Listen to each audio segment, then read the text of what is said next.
네, 2021년 양천시민자치학교 오늘부터 이제 첫 번째 강의 시작입니다. 양천시민자치학교는 양천시민사회에서 매년 이렇게 좀 준비를 해오고 있었는데요. 올해 지금 코로나 4차 대유행에 진짜 언제 끝날지 모르겠는 이 매일 정점을 찍는 이 가운데 좀 하려다 보니 약간 좀 의미가 좀 새로운 것 같긴 한데요.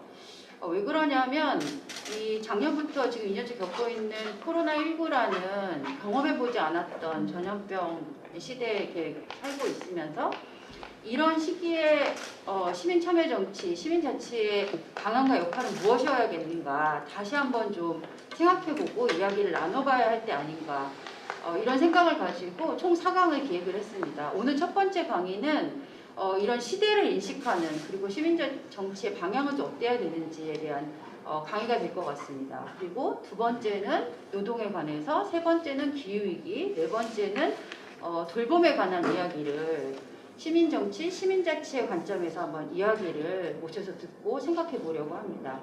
네, 오늘 그 첫 번째 강의는 출판연구집단 4년제 기획위원이신 장석준님을 모시고 이야기를 들어보도록 하겠습니다. 강사님 소개는 직접 모셔서 들어보도록 하겠습니다. 큰 박수로 맞이해주세요. 네, 제 소개를 네, 저는 쭉 진보정당에서 활동해왔고요. 네, 그래서 주로 이제 말씀드리는 내용은 최근에는 기후 위기와 생태 전환 이런 부분들에 대해서 말씀을 많이 드리고 다니고 있는데 오늘 주제가 이제 위드 코로나 시대로 돼 있는데 저는 이게 위드 코로나 하면은 사실은 되게 안심시키는 말이에요. 백신도 맞고 그래서 그냥 코로나랑 같이 감기 바이러스랑 인류가 같이 공존하듯이 그러니까 코로나 2년 동안은 비상사태였고 정상으로 돌아간다. 옛날과는 다른 정상이지만 위드 코로나 바이러스니까 그런 이미지가 담겨 있고 그런 게 이제 많이 깔려 있어요. 정부나 관에서 이제 이런 말을 쓸 때. 저는 기본적으로 이런 인식에 반대하거든요. 네.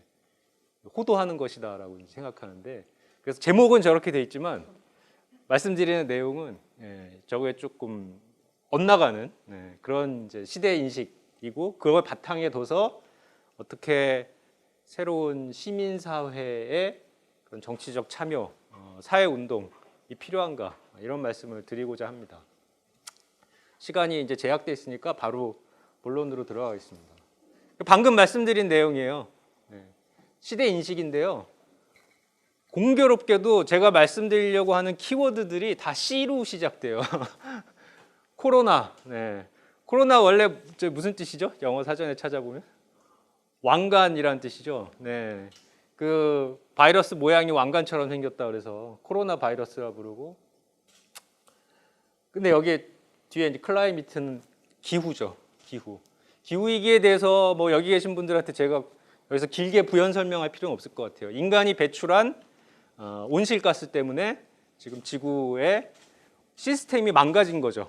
그러니까 원래는 이게 잘 환류가 돼서 그러니까 온실가스도 필요한 거예요. 온실가스가 있기 때문에 지구에 생명이 존재하는 거죠. 열이 빠져나가지 않으니까. 근데 인간이 너무 많은 탄소와 메탄가스를 배출하는 바람에 이 시스템이 지금 파괴가 됐어요. 고장이 나왔고 자칫하면은 지구가 금성처럼도 될 수 있는 생명이 살 수 없는 그게 아니다라고 하더라도 어쨌든 농업위기 등등 우리가 알고 있는 혹은 우리가 너무나 당연시했기 때문에 잘 인지하지 못하고 있었던 우리 삶의 가장 기본되는 부분들이 흔들리기 시작한다.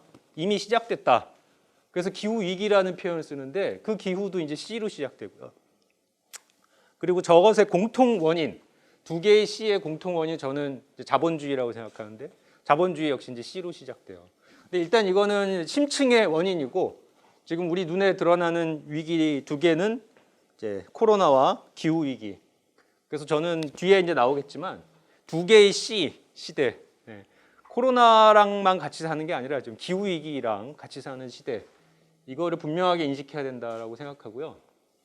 제가 오늘 제약된 시간 동안 좀 여러 얘기들을 해야 돼서 한계가 있을 수밖에 없기 때문에 책 소개를 좀 많이 드리려고 합니다. 제가 다 말씀드리지 못한 내용은 제가 소개해드린 제가 생각하기에 굉장히 좋은 책들이거든요.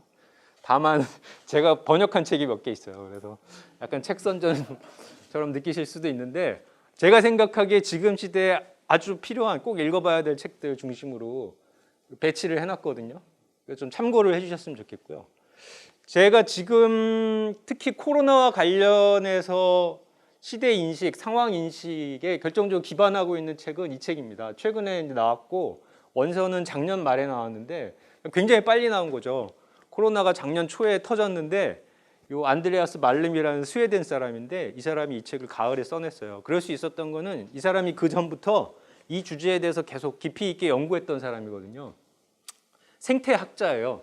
네, 환경사회과학자고 이 사람이 전부터 기후위기에 대해서 쭉 분석하고 있었는데 코로나가 이제 터지고 나서 코로나와 기후의 연관관계 그리고 둘 다 오래된 비상사태 그러니까 지금 갑자기 시작된 비상사태가 아니라 원래 쭉 전개되고 있던 비상사태인데 사람들이 잘 인식을 못하고 있었던 거죠. 혹은 인식을 못하도록 가로막고 있던가.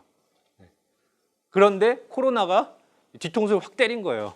더 이상 모르는 척하고 살 수 없도록. 그런 의미에서 저 제목이 저렇게 돼 있고요. 그 뒤에 제가 말씀드릴 내용이 대부분 이 책에 나오는 내용이니까 나중에 꼭 한번 읽어보셨으면 좋겠습니다. 코로나가 그저 이제 우발적인 사건인가 이 물음을 이제 던져봐야 돼요. 그러니까 이런 인식이 굉장히 깊이 깔려 있죠.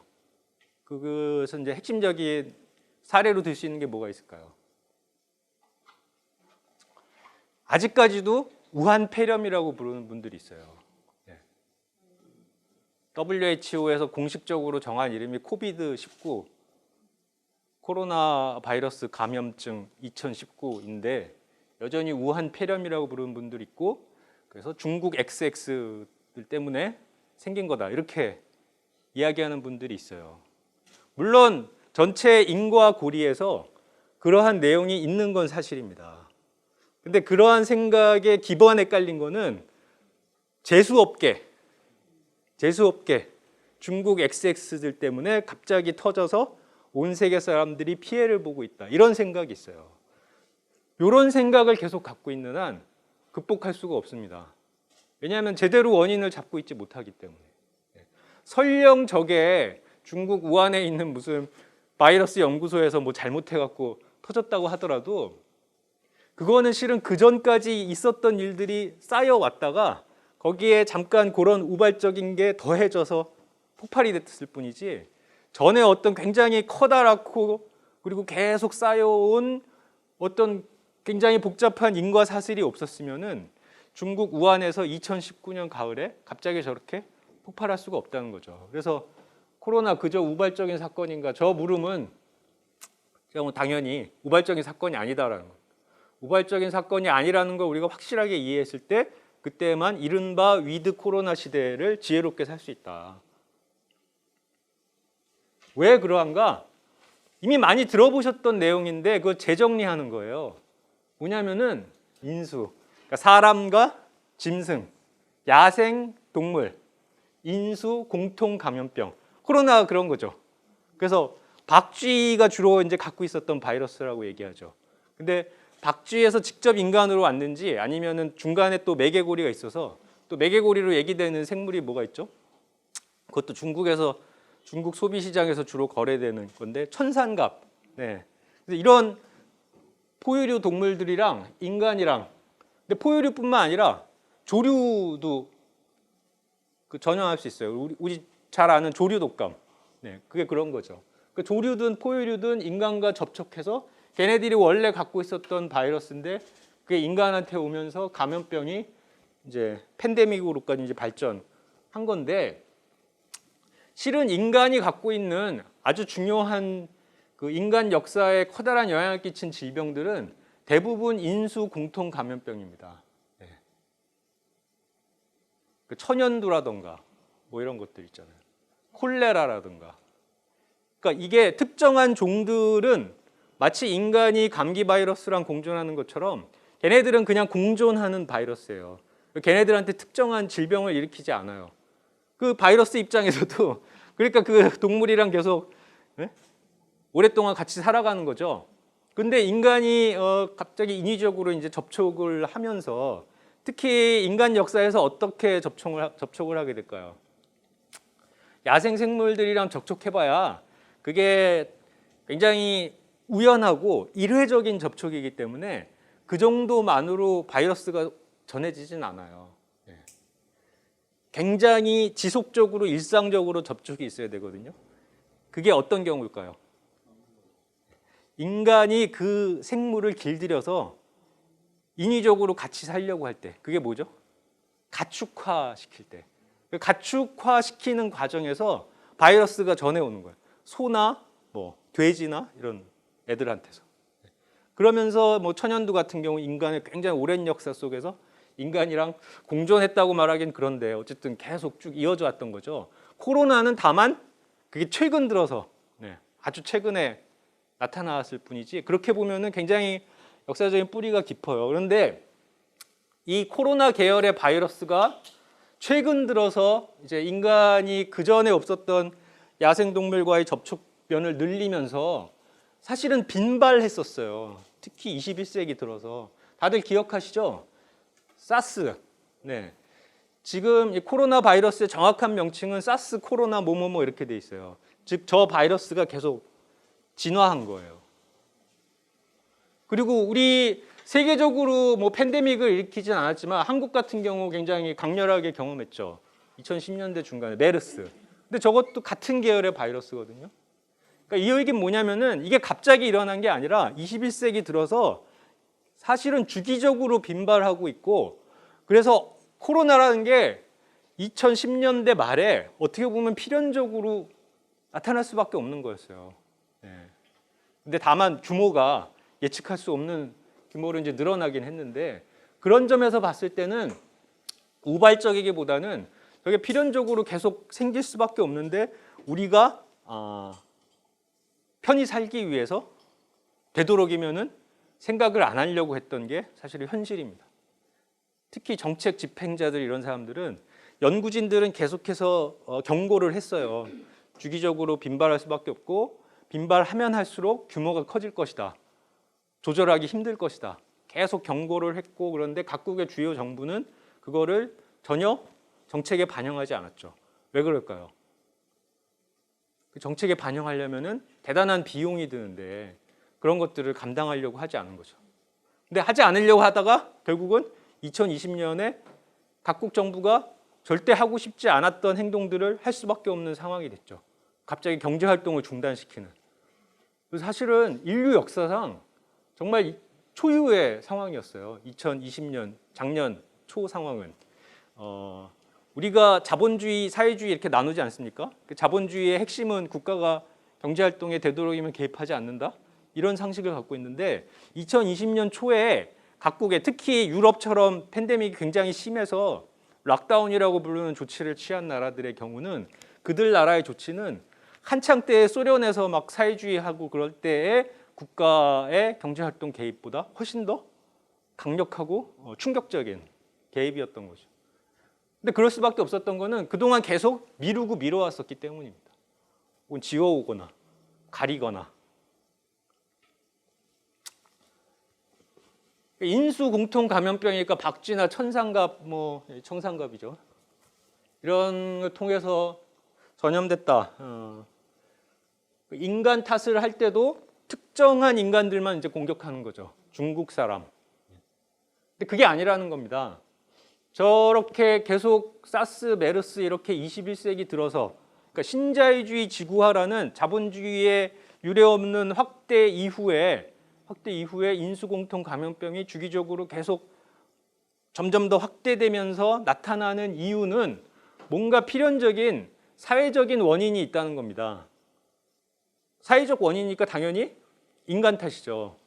근데 인간의 어떤 행위 탓이냐? 일단 두 가지를 들 수 있는데 여기서는 제가 코로나와 관련된 직접적인 거 하나만 이제 들었어요. 뭐냐? 열대 산림 파괴. 열대 산림 파괴. 그 전까지는 인간과 박쥐 같은 생물 사이에 안전지대가 있었어요. DMZ가 있었어요. 그래서 박쥐의 바이러스가 인간한테 옮겨올 수 있는 그런 게 안 됐던 거죠. 그런 상황이 안 됐어요. 그런데 그 상황을 누가 깬 겁니까? 인간이 깬 거죠. DMZ로 쳐들어간 거예요. DMZ에 왜 쳐들어갔죠? 개발하려고 들어간 거죠. 왜 개발하죠? 돈 벌려고 들어간 거예요. 누가 돈 벌려고 들어간 거죠? 거기서 이제 중요한 문제인데, 자본주의라는 거는 대부분 자본주의의 중심부라고 하면 지리적으로 어디에 위치해 있습니까?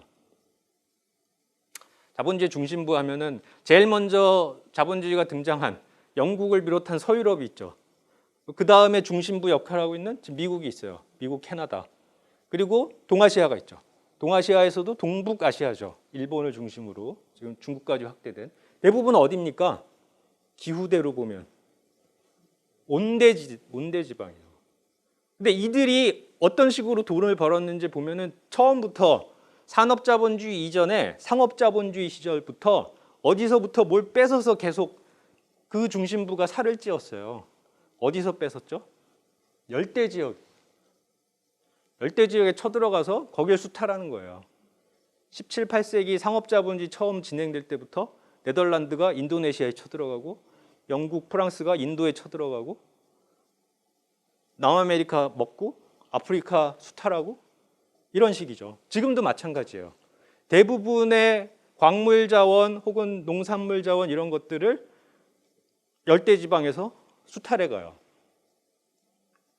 그 수탈이 극에 이르렀을 때 특히 20세기 말부터 신자유주의화 되면서 열대 산림을 파괴해서 거기서 이제 이윤을 뽑아갑니다. 대표적으로 지금 브라질의 아마존, 지구에서 인간이 생존하는데 굉장히 중요한 열대 우림이라고 이제 얘기하죠. 그런데 거기서 지금 계속 불이 일어나고 있어요. 제가 뒤에도 나오겠지만 그 불은 자연 발화가 아니에요. 브라질 사람들이 낸 불입니다. 왜 불을 내고 있을까요? 그렇게 해서 거기 나무들 다 태운 다음에 초원을 만들어서 뭐 하는 거죠? 네, 소를 방목하는 거예요. 남미가 가장 돈을 벌 수 있는 확실한 길은 소를 키워서 유럽이나 미국에 파는 겁니다. 소고기용으로. 원래 아르헨티나가 그렇게 해서 돈 번 나라고요. 브라질이 지금 아마존 밀림을 옵세서 그렇게 하고 있어요. 그렇게 하면 할수록 누구랑 접촉하는 거죠? 박쥐랑도 접촉하고 청산갑하고도 접촉하고 이런 거예요. 중국 사람들이 박쥐를 먹고 청산갑 먹는다. 이것도 실은 그냥 그들의 민족적인 문화 이런 게 아니라 그런 전반적인 열대 수탈의 시스템 안에 있어요. 그 중국이 자본주의에 참여를 하면서부터 중국의 부유층이 열대 지방으로부터 자기네들이 전통적으로 많이 먹는 것들을 체계적으로 수입해 들어온 거죠. 그 중에 천상갑도 있고 박쥐도 있고 그런 거예요. 그러니까 그런 것들이 굉장히 일화적으로 그 신문 뭐 토픽란에 나는 그런 내용으로 거래가 이루어지는 게 아니라 전체 자본주의의 열대 수탈이라는 체계 안에 정확하게 한 부분으로서 이루어지고 있는 거죠. 그렇게 봐야 됩니다. 근데 제가 여기 안 써놓은 게 또 다른 중요한 게 있는데 그거는 코로나하고는 직접 연관이 없고 예전에 조류독감, 사스 이런 거랑 이제 주로 연관이 되는 건데 뭘까요? 여러분들 많이 들어보신 거죠. 공장형 축산. 네.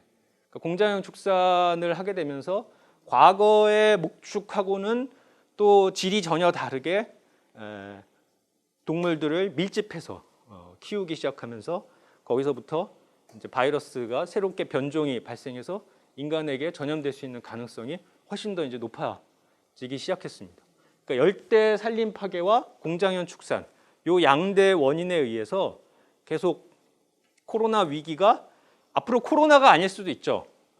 다른 바이러스나 세균일 수 있는데 그것이 코로나처럼 팬데믹으로 발전하게 될 경우 그거는 필연적으로 방금 말씀드린 두 이유에 의해서 계속 벌어지게 될 겁니다. 다른 말로 하면은 저 두 가지 인간의 열대 산림 파괴와 공장형 축산이 해결되지 않는 한 위드 코로나 내지는 위드 어떤 바이러스 세균 시대는 끝나지 않을 것이다라는 거. 그걸 이제 강조해서 말씀드리고 싶고요. 방금 말씀드린 내용이죠. 지구 자본주의의 열대 수탈. 여기가 아마존입니다. 네.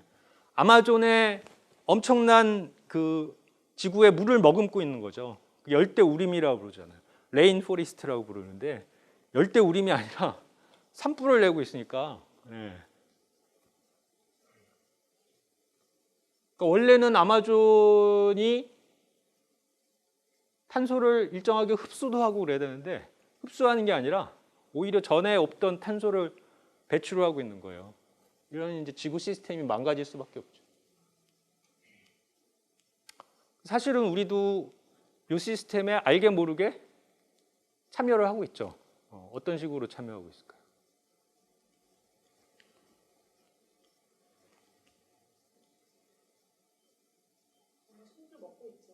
네. 소고기도 있는데 우리가 갑자기 생각이 안 나네. 그러니까 시민사회 운동 중에 하나로 공정무역 운동 이런 거 하고 있죠. 공정무역 운동의 중요한 소재 중에 하나가 뭡니까? 커피. 이 굉장히 상징적인 거거든요. 유럽인들이 가장 일찍부터 16, 17세기부터 열대지방을 파괴해서 생태적으로 파괴해서 강제적으로 이식시켜 갖고 거기서부터 이윤을 뽑아낸 작물이 커피거든요. 그래서 공정무역 운동이 커피 같은 걸로 출발하는 건 굉장히 실질적이면서 상징적인 의미가 다 갖추고 있는데 우리가 실제 커피나 초콜릿, 코코아 이런 것들을 먹으면서 사실은 유럽인들의 이런 열대 수탈 시스템에 일정하게 참여하고 있는 겁니다. 공정무역 운동 같은 경우는 거기서 이제 벗어나려고 하는 몸부림이라고 할 수가 있고요. 그래서 이러한 방금 위드 코로나 시대가 될 수밖에 없는 그 이유를 살펴봤는데 그 이유들은 하나같이 예외 없이 다 지금 기후위기를 낳는 원인이랑 같아요. 그렇죠. 인간의 열대산림 파괴, 그것 때문에 바이러스랑도 접촉하게 됐지만 방금도 말씀드린 것처럼 탄소가 계속 배출돼서 기후위기가 심각해지고 있죠.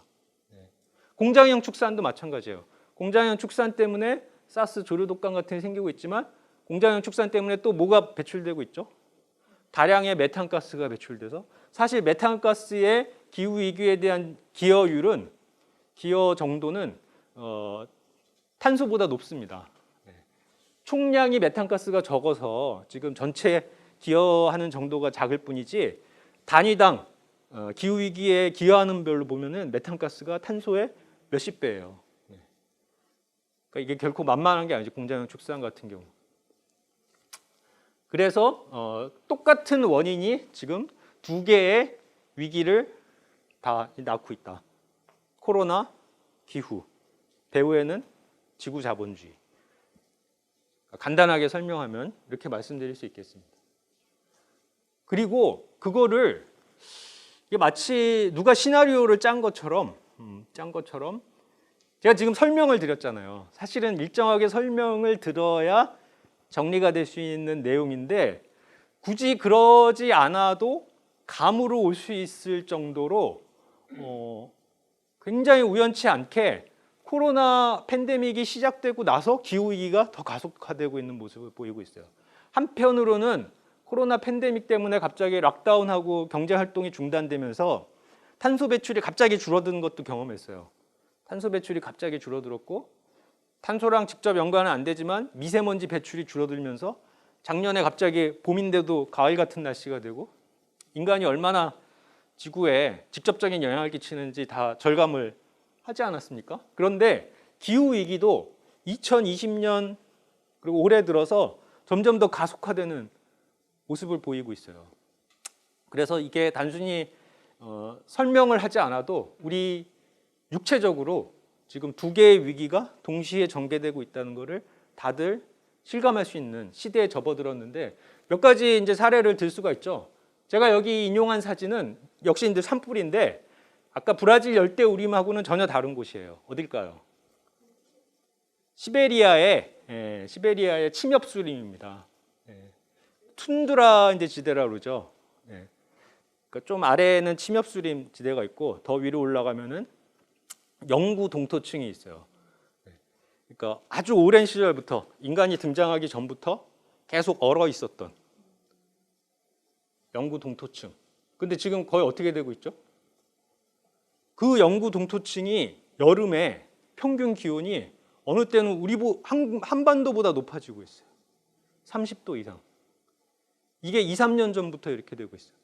그럼 영구 동토층이 어떻게 될까요? 녹기 시작하죠. 녹기 시작하면은 여러 가지 이제 문제가 터지는데 가장 이제 예측이 안 되는 거는 원래는 그 안에 다량의 과거의 탄소, 메탄가스가 얼어서 저장이 되고 있었는데 그게 녹으면서 배출이 되는 거죠. 그러니까 단순히 인간이 배출할 뿐만 아니라 인간이 배출한 것들에 누적된 그런 피드백 작용을 통해서 그 땅이 머금고 있었던, 지구가 머금고 있었던 탄소까지 대량으로 토해내는 겁니다.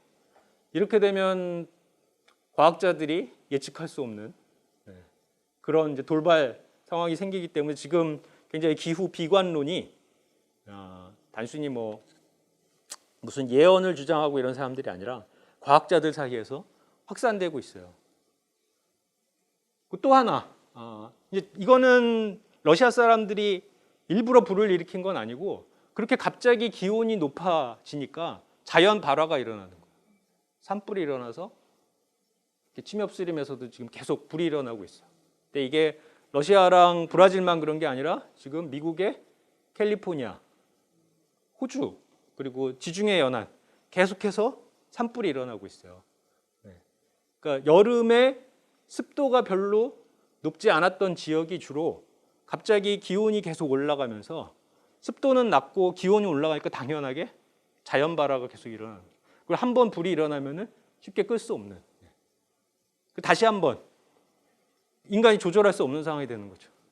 단순히 뭐 화력 발전소에서 나오는 탄소뿐만 아니라 불이 나면서 여기서 또 계속 탄소가 배출되니까 아포칼립스라고 묵시록적 상황이라고 얘기해도 전혀 과장이 아닌 그런 상황이 되고 있고요. 물론 우리도 이제 경험했죠. 작년 같은 경우는 장마가 갑자기 길어졌었고요.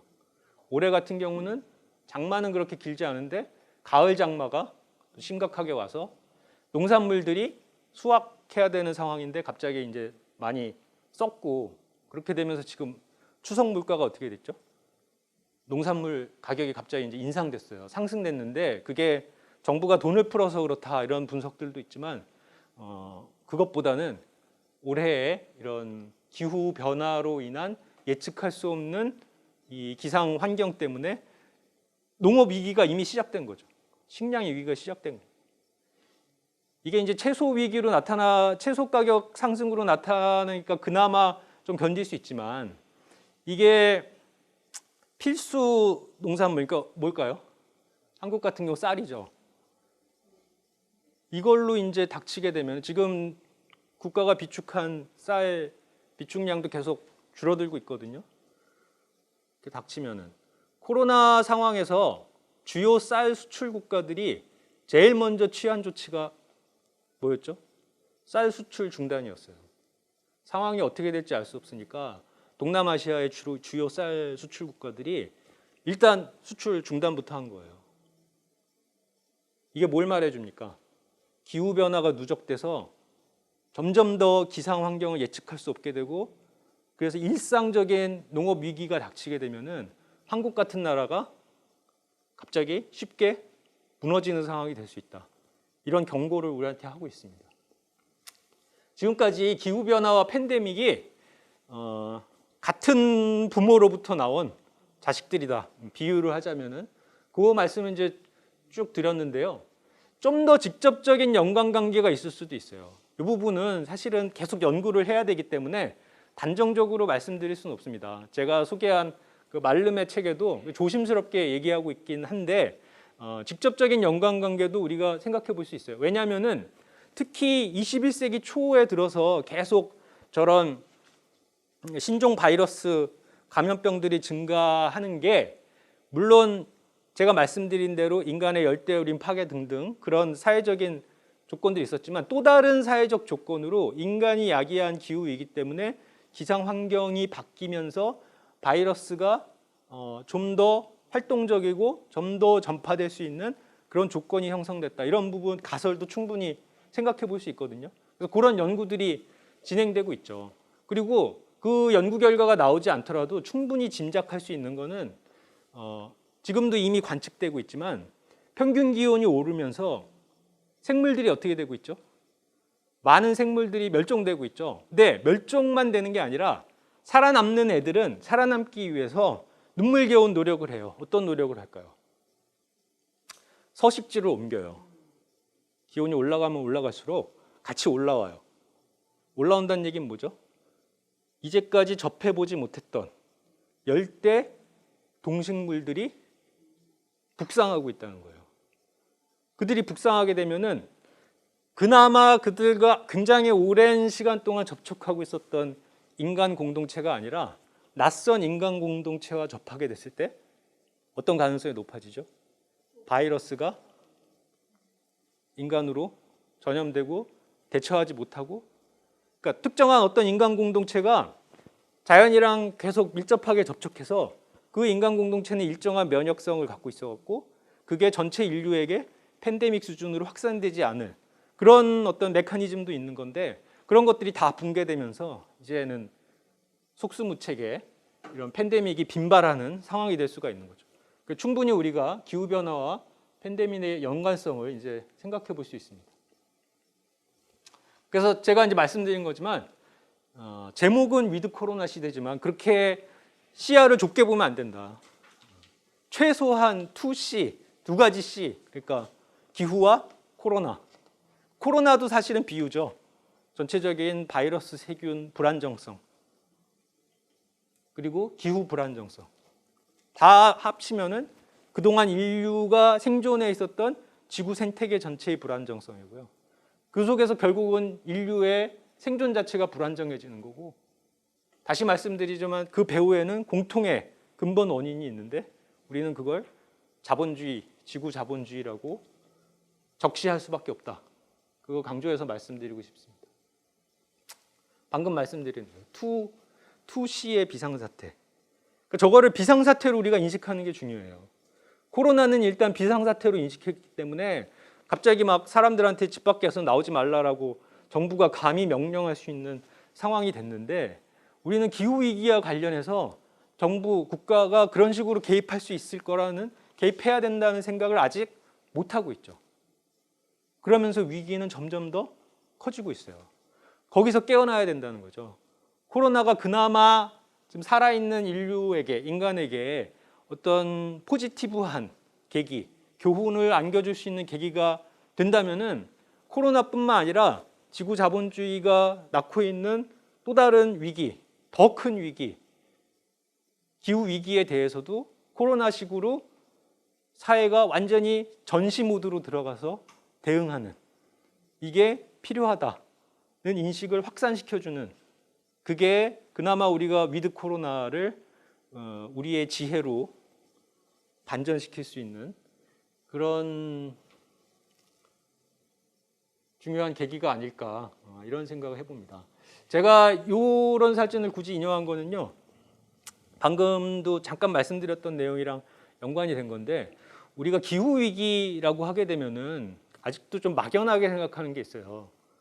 그래서 그나마 좀 정말 위기적으로 생각하는 거는 뭐가 있을까요?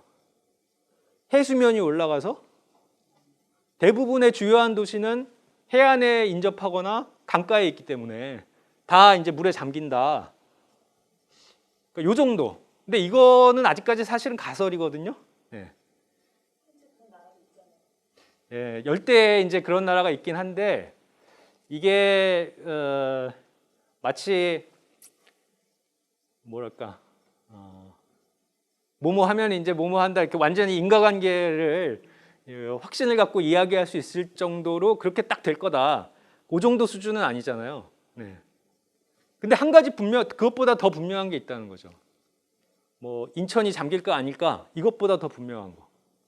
그리고 사실은 이게 기후위기와 관련해서 더 심각한 문제일 수 있는데, 그게 제가 방금 말씀드렸던 농업위기예요. 그러니까 인간 문명이라는 게 가장 처음 출발이 뭡니까? 인간 문명의 출발. 인간이 수렵 생활하다가 문명 생활로 전환한 농경을 하려면 어떻게 해야 되죠? 정주를 해야 돼요. 정주의 핵심이 뭐죠? 그 지역을 안다는 거예요. 잘 모르는 곳은 정주할 수가 없죠. 딴 데로 가야 돼요.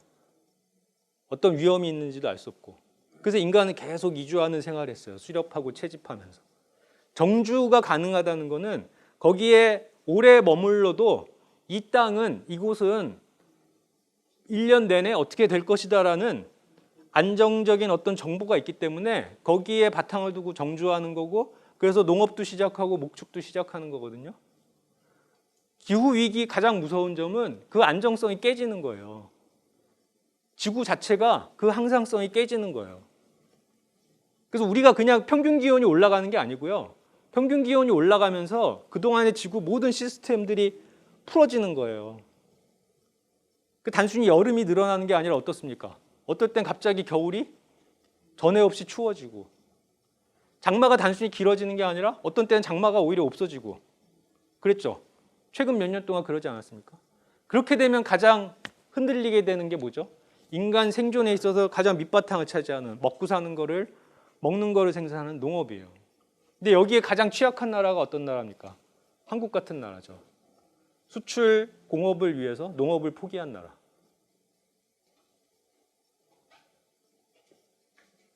그 지금 기후위기에 대응하는 생태 전환하면 우리가 제일 먼저 떠올리는 건 에너지 전환이지 않습니까? 근데 그거 아닐 수도 있어요. 사실은 농업 회생일 수 있어요. 최악의 상황이 닥쳤을 때 한반도에 살고 있는, 남쪽에 살고 있는 5천만 명이 굶주리지 않을 정도의 어떤 자금 능력을 갖추는 거. 지금은 전혀 아니죠. 그러니까 이런 부분들을 비상사태로 인식해야 이거를 실제 우리가 정책으로까지 관철시킬 수 있을 정도의 전환을 할 수가 있는데, 지금 그렇지 못한 게 어떻게 보면 가장 위기적인, 우리 삶의 위기적인 측면입니다. 지금까지 이제 제가 전체 한 3단락으로 나눠서 말씀드리고자 했는데, 그 중에 첫 번째 단락을 쭉 말씀드렸어요. 그러니까 시대 인식이죠. 우리 시대를 어떻게 볼 것인가. 혹시 지금까지 내용 중에 궁금하시거나 조금 더 요거 한번 짚어야 되지 않겠느냐, 뭐 이런 부분도 있으십니까? 네, 사람들과 얘기를 해볼 때 말씀하신 대로 어떻게 보면은 지금 현재의 사태를 비상사태로 정확하게 인식을 하고, 왜 비상사태인가, 그리고 왜 이런 것들이 지금 현재에 올 수밖에 없는가라는 인식보다는 어떻게 보면은 이제 갑자기 이런 일들이 생겨났단 말이에요. 거기에 이제 국가는 다분히 제 주변에 있는 사람들은 국가의 역할에 대해서 굉장히 부정적인 사람들도 많이 있으니까, 특히 이번 팬데믹에 국가에서 하는 대응 관련해서 똑같이 부정적으로 바라보고 있더라는 거죠. 그래서 이건 뭐 독감이고 뭐 큰 문제도 아닌데 너무 국가에서 이 코로나 독재를 하고 있는 거 아니야? 라는 인식들이 굉장히 많아요. 저는 한편으로 이게 국민의힘 등 우한 바이러스라고 하는 그 집단뿐만 아니라 진보적 생각을 가지고 있는 사람 또한 굉장히 그런 부정적 시각을 갖고 있는 것 같다라는 생각이 들거든요. 그래서 그거 관련해서 혹시나 말씀해 주실 거 있나요? 이런 상황에 대한 분석으로 우리가 흔히 유비해서 이야기하는 사례가 실은 사망 선고를 받는 이제 사람 사례거든요. 그러니까 중요한 이제 질병들, 뭐 암이라던가, 근데 치료할 수 있는 이제 단계를 넘어선 그런 암 판정을 받은 환자들, 그 사람들이 처음 그 이야기를 들었을 때 하는 반응이 뭘까요? 그 반응은 상황을 부정하는 거예요. 진단이 잘못됐다. 다른 병원을 찾아가죠. 우리가 충분히 짐작할 수 있는, 인간이 그렇게 행동할 수밖에 없을 거라. 저는 지금 상황이 전체 인류에게 있어서 바로 그런 판정을 받은 상황이라고 생각합니다. 그러니까 이게 물론 인간 문명이 발전하지 않았으면은 이런 일이 안 생겼을 거니까 이건 뭐 말이 잘못된 거긴 하지만 굳이 생각해 보면은 뭐 19세기나 이때만 해도 그리고 좀 더 보면은 20세기 말에 이런 상황이 터졌으면은 실은 해결하기가 훨씬 더 쉬워요. 왜냐하면 20세기 말만 하더라도 아직까지 전체 지구 거주자 중에 3분의 2가 덜 자본주의화된 상황이었어요. 소련이란 나라까지 있었고 중국도 아직 자본주의에 참여하지 않고 있었고 같은 서방권이라고 하더라도 여러 이제 막 독립한 나라들 한국도 마찬가지였죠. 80년대 이전까지만 하더라도 사실은 덜 자본주의화된 상황이었고 그래서 가령 1970년대 실은 석유 메이저 같은 경우는 이미 1970년대에 자체 연구에 의해서 탄소 배출이 위기를 야기할 수 있다는 걸 알고 있었다고 합니다. 쉘 같은 회사들 최근에 와서 이제 분명해지고 있는데 근데 그 연구 결과를 공개 안 했죠. 나중에야 최근 들어서야 그런 연구들을 이미 했다는 게 드러나고 있는데요. 근데 어쨌든 70년대에 만약 지금 눈에 보이는 것처럼 위기가 나타났으면은 인류는 훨씬 더 잘 대처했을 거예요. 근데 지금은 거의 40년 이후가 된 지금 시점에는 우리뿐만 아니라 중국의 13억 인구, 인도의 뭐 그것보다 더 많은 인구가 훨씬 더 자본주의화되고 산업 문명에 적응된 상태에서 지금 이런 상황이 터졌어요. 거기에 대한 반응은 말씀하신 것처럼 상황을 부정하는 걸로 나타날 수밖에 없어요. 근데 거기에 대해서는 우리가 단호하게 그건 아니다. 빨리 정신을 차려야 된다.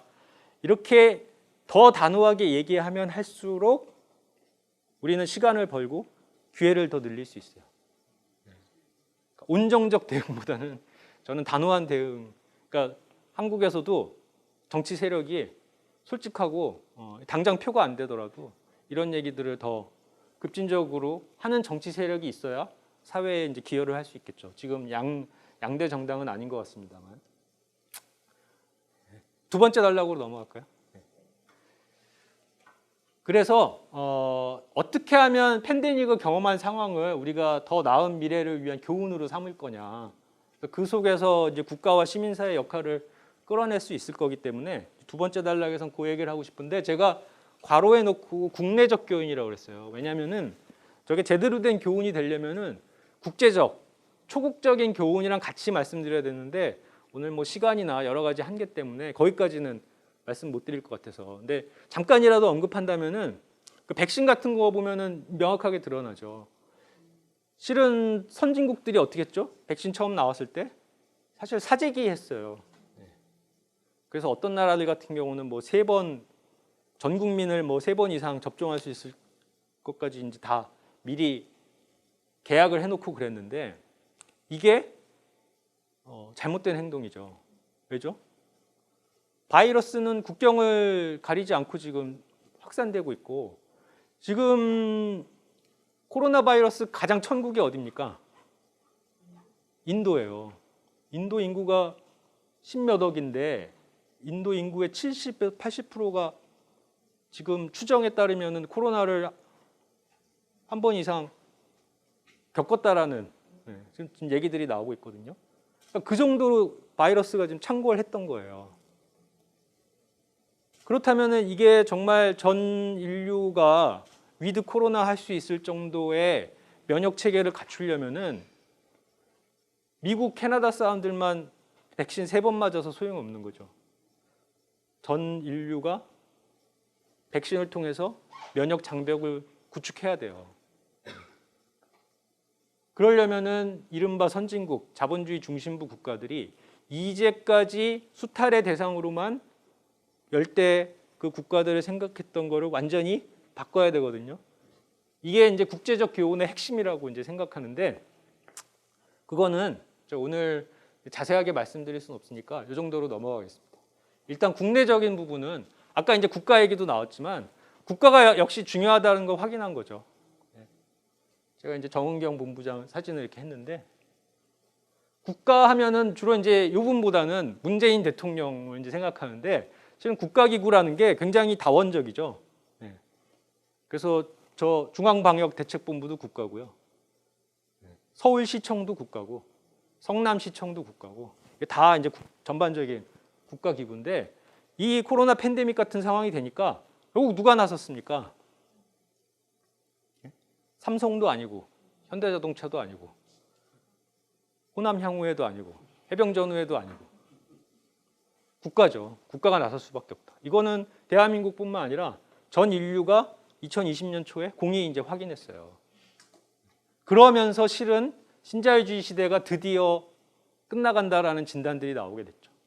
신자유주의 시대의 핵심이 국가는 저리 가라였잖아요. 시장이 결정하는 게 가장 합리적이다. 시장에서 뭔 짓을 하더라도 놔둬라. 이게 신자유주의의 핵심 교리였는데 2020년 초에 그 결정적으로 깨진 거예요. 2008년 미국발 금융위기로도 그게 잘 안 깨졌는데 2020년 초에 팬데믹은 완전한 균열을 내버렸죠. 국가밖에 믿을 수 있는 상대는 없다. 그러니까 이런 상황이 인류가 경험한 상황 중에서는 비교할 수 있는 게 하나밖에 없다는 건 누구나 다 사회학자들이 얘기합니다. 이런 상황. 국가밖에 믿을 수 없다라고 거의 전 인구가 물론 끝까지 이제 저항하는 분들도 있지만 거의 전 인구가 동의할 수밖에 없는 상황. 팬데믹 상황 말고 뭐가 있을까요? 전시죠, 전시. 네. 전쟁할 때는 국가와 국가 사이에 전쟁하는 거고 그 상황에서는 기업들도 아무 말도 못해요. 다 국가가 회의하라고 오라고 그러면은 거기 이제 모여갖고 다 명령 들어야 되고요. 그리고 전시가 되면 어떻게 하죠? 배급하죠. 시장에 맡겨둘 수가 없어요. 생필품 같은 경우. 국가가 다 우리 일상생활을 다 그렇게 해야 돼요. 근데 사람들이 거기에 대해서 뭐라고 저항 못하죠. 믿을 수 있는 이제 상대가 국가밖에 없는 거니까. 팬데믹이 바로 그런 전시 상황에 가까웠습니다. 그러니까 이거는 그냥 사실이에요. 우리가 저기 가치 판단을 할 수가 없어요. 네. 사실이에요. 그러니까 이거는 무슨 독재 국가가 되는 거다. 이거 좀 뭐라 그럴까? 태평한 얘기죠. 그런 점에서 준비된 국가가 돼야 되고 준비된 국가는 역시 복지국가다. 이건 좀 확인했어요. 그러니까 전염병이 막 창궐하니까 당장 가장 필요한 공공부문이 뭐죠? 병원이죠. 근데 각 나라마다 어땠습니까? 대응이 다 달랐죠. 그 대응을 잘한 나라도 있고 못한 나라도 있어요. 근데 보면은 가령 영국이 NHS라고 그래서 내셔널 헬스 서비스라고 그래서 거의 무상 공공 의료 체제인 걸로 알고 있었거든요. 근데 영국의 코로나 대응은 그렇게 썩 좋지 않았어요. 그런 것들 갖고 보수 언론이 공격했죠. 오히려 저런 국영 의료 체제가 더 무능하다. 근데 이건 정말 상황을 호도한 거죠. 왜 그럴까요? 영국이 실은 대처 시기 겪고 이 신자유주의 30-40년 겪으면서 그 의료 체제가 우리랑 비슷해졌어요. 우리가 어떻죠? 건강보험은 있지만 건강보험을 통해서 공공성이 실현되긴 하지만 대부분 의료 서비스하는 기관 자체는 어떻습니까? 민간 의료시설이. 그러니까 돈이 도는 거는 공공이 관리하지만 의료 서비스를 하는 기관은 공공적이기보다는 시장적인 그런 기관들이 많죠.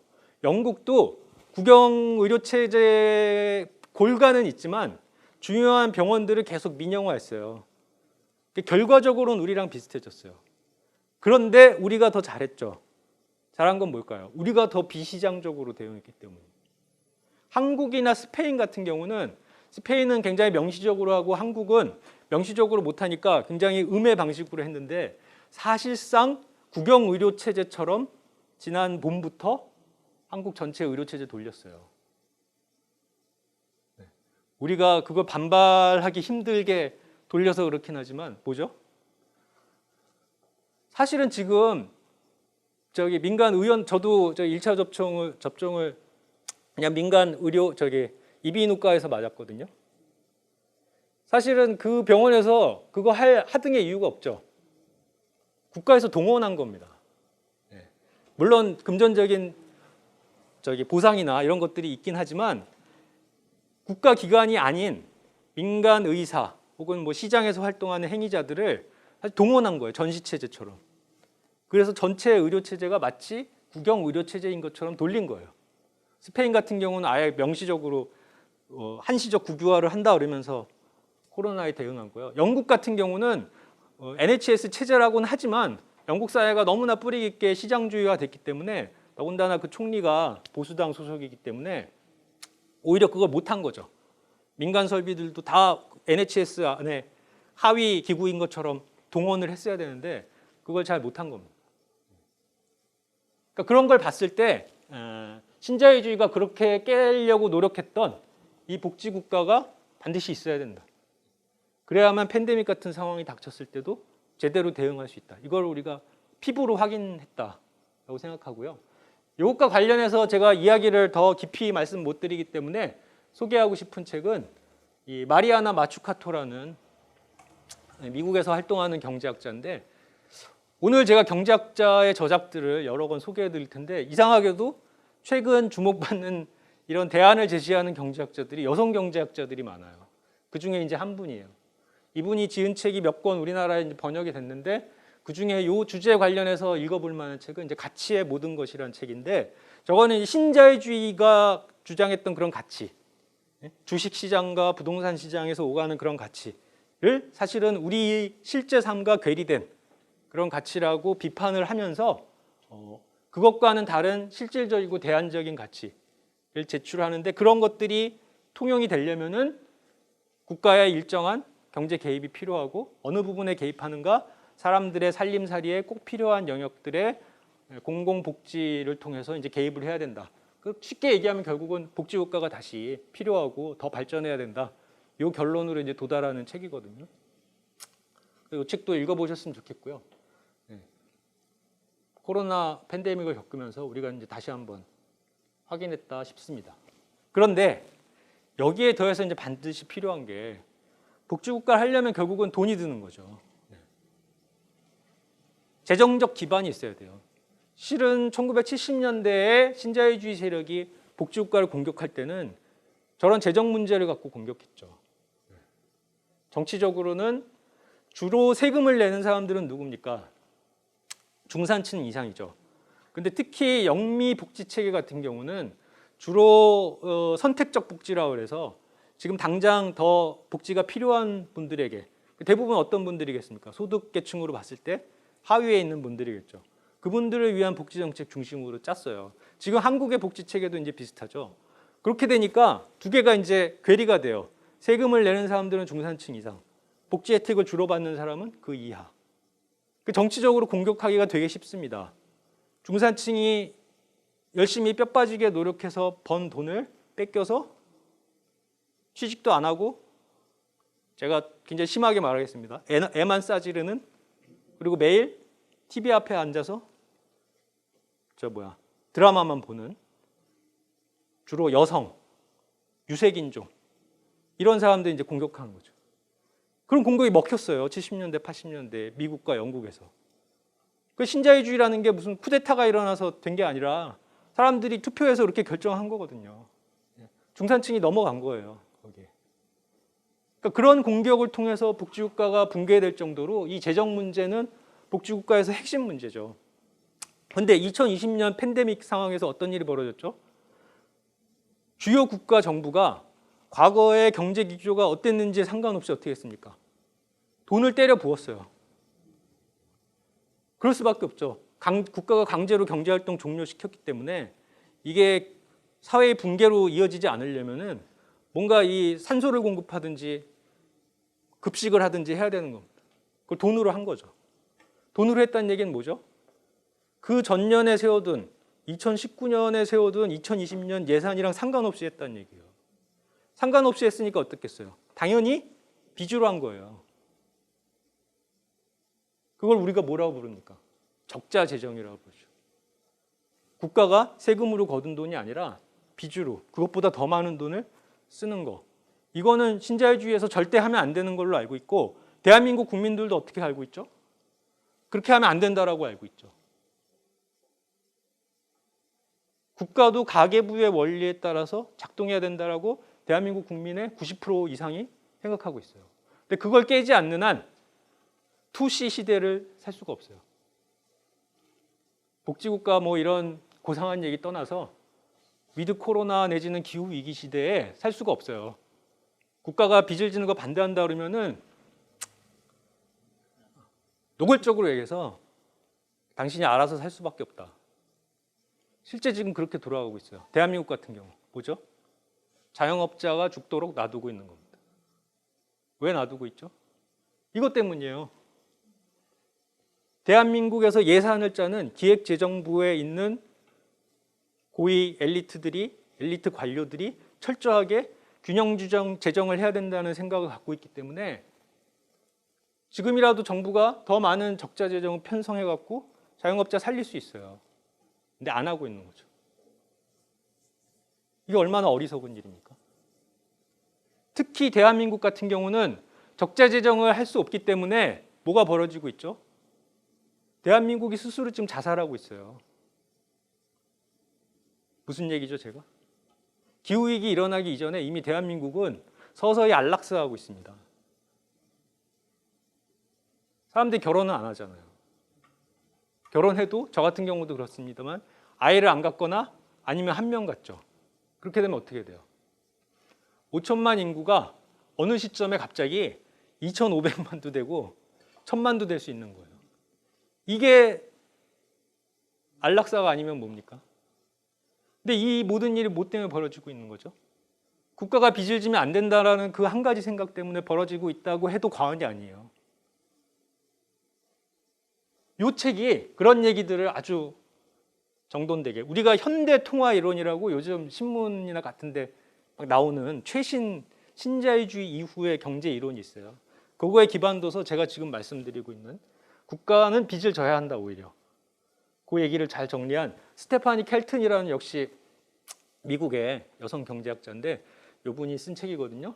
그러니까 경제학 책은 어렵다 그래서 우리가 되도록이면 안 읽으려고 하지 않습니까? 근데 이 여성 경제학자들 책일수록 이런 생활의 언어로 글을 써요. 그래서 무슨 수식 이렇게 많고 딱딱하고 그런 경제학 책을 연상하시면 안 되거든요. 충분히 읽을 수 있는 그런 그 문장들로 썼기 때문에 꼭 한번 보셨으면 좋겠어요. 국가가 빚을 지지 않으면은 누가 빚을 지게 된다? 국민이 빚을 지게 됩니다. 국민이 빚을 지지 않으려면 국가가 빚을 져야 돼요. 국가가 빚을 지면 국가가 망하나요? 국가가 안 망한다는 지금 얘기를 하고 있어요. 왜 안 망할까요? 국가는 화폐를 발행하기 때문에. 근데 이거를 오해하시는 분들도 있어요. 그래서 화폐를 계속 찍어내면 되는 거냐? 그런 조야한 얘기를 하는 건 아닙니다. 그래서 이 책들을 보시고 한번 토론도 하고 주위에 널리 알리고 그런 좀 노력들이 필요할 것 같아요. 혹시나 이제 질문이나 이런 게 나오면은 그때 가서 좀 더 말씀드리도록 하고요. 진도를 나가겠습니다. 그래서 이렇게 재정적 기반을 갖추고 하게 되면은 이제 복지국가가 단순히 필요한 지금 상황이 아니라 복지국가 자체가 진화해야 돼요. 지금 상황이. 그러니까 21세기 복지국가는 단순히 20세기 복지국가의 복원이 아니라 그거에 더 진화한. 왜냐면은 20세기에 팬데믹 같은 거 경험 안 했거든요. 물론 20세기 복지국가도 위기 상황 속에서 등장했어요. 어떤 위기일까요? 아까 제가 팬데믹을 유일하게 비교할 수 있는 경험이 뭐라고 말씀드렸죠? 전시. 20세기의 인류 초유의 아직까지도 기록을 깨지 못한 엄청난 전쟁이 있었죠. 제2차 세계대전. 사실 복지국가라는 거는 제2차 세계대전의 산물입니다. 그래서 그런 위기를 겪으면서 국가가 필요하다. 국가가 최소한 어디에 개입해야 되느냐? 이런 거에 대한 합의가 아래로부터 만들어지면서 2차 세계대전 끝나고 복지국가가 등장했죠. 근데 우리가 지금 팬데믹을 경험하고 기후위기를 겪고 있는 상황에서 이제는 복지국가가 필요할 뿐만 아니라 이 상황에 맞는 더 확장된 복지국가가 필요하다. 이런 논의들이 등장했고 그 논의가 이제 돌봄 국가로 나오고 있습니다. 돌봄. 그러니까 20세기 복지만 하더라도 돌봄이라고까지 이야기하기에는 좀 소극적이었어요. 돌봄이라는 건 그야말로 이제 두드려주고 끌어안아주고 뭐 이런 이미지가 있지 않습니까? 굉장히 모성적인 이미지가 있어요. 가족적인 이미지가 있고 20세기 복지국가는 그 정도 수준까지는 못 이르렀죠. 네. 물론 스웨덴 같은 복지국가 중에서도 굉장히 더 나아갔던 나라들 같은 경우는 스웨덴을 하나의 가정으로 놓고 그 정도 수준으로 복지제도를 설계하고 발전시켜 나가긴 했어요. 근데 나머지 국가들은 그 수준까지는 아니었거든요. 근데 지금에 와서는 이제 그 수준 혹은 그것보다 더 나아간 수준으로 가야 된다는 거고, 그래서 케어 스테이트, 돌봄 국가라는 말이 나오고, 돌봄이니까 주로 어떤 영역들 직관적으로 떠오르십니까? 네. 보육, 의료, 교육 다 들어가겠죠. 노인, 그리고 뭐 장애인 쭉 다 이제 포괄되는. 더 나아가면은 기후 위기 대응도 돌봄이라고 할 수 있어요. 그렇죠. 기후 위기를 겪는 인간도 돌봐야 될 대상이고, 기후 위기 때문에 앓고 있는 지구 생태계 자체도 돌봄의 대상이기 때문에 그렇게 개념을 확장시켜 나가면은 엄청난 영역들이 포괄되고, 그것들을 국가가 대응해야 된다 그러면은 어때? 국가의 규모가 20세기 복지국가보다 훨씬 더 커지는. 그러니까 20세기 복지국가 전성기에 북유럽에서 전체 GDP 중에 세금으로 국가가 걷어서 이제 활동하는 재정이 차지하는 비중이 절반이 넘었거든요. GDP의 절반이 넘었어요. 우리나라는 어느 정도 수준일까요, 지금? 한 30% 수준, 전체 GDP에. 그러니까 국민연금, 기금 뭐 이런 것까지 다 합쳐서 그 정도 수준이 되거든요. 그러니까 우리는 지금 늘어날 여지가 훨씬 많죠. 근데 그 정도 수준이 아니라 아마 기후 위기가 더 진전되고 그래서 정말 본격적으로 생태 전환하고 그렇게 되면은 전시 수준에 준하게 될 수도 있습니다. 전시 수준이면 어떨까요? 미국이 제2차 세계대전 대응하는 과정에서 전체 GDP의 3분의 2 이상이 국가를 통해서 관리가 됐거든요. 어마어마한 수준이죠. 신자유주의를 추종하고 그런 사람들이 들으면은 미친놈이라고 할 수밖에 없는 그런 이야기입니다. 그 정도의 어떤 변화가 필요한 시대가 됐다. 이런 얘기들이 이제 이러한 논의들이 압축돼 있고요. 그래서 이것도 책을 이제 소개해드리고 싶습니다. 돌봄 선언이라는 저기 4강에 레디컬 헬프라는 책 이제 번역하신 분들이 와서 말씀드릴 텐데 저 책이랑 굉장히 이제 비슷한 그런 내용들이 담긴 책이에요. 같이 보시면은 좋은. 이 책도 안드레아스 말름 책 제가 번역한 거랑 같은 시리즈로 작년 가을에 나왔어요. 그러니까 코로나 상황에 딱 맞춰갖고 그 상황에 필요한 우리의 인식이 바뀌어야 되는 거는 돌봄 국가에 대한 이제 인식이 필요하다. 그러면서 이 책이 영국의 페미니스트들이 이제 공동으로 써서 이제 만들었거든요. 이런 책도 이제 참고를 하셨으면 좋겠습니다. 기후 위기 같은 경우 국가의 역할이 엄청나게 이제 중요하죠.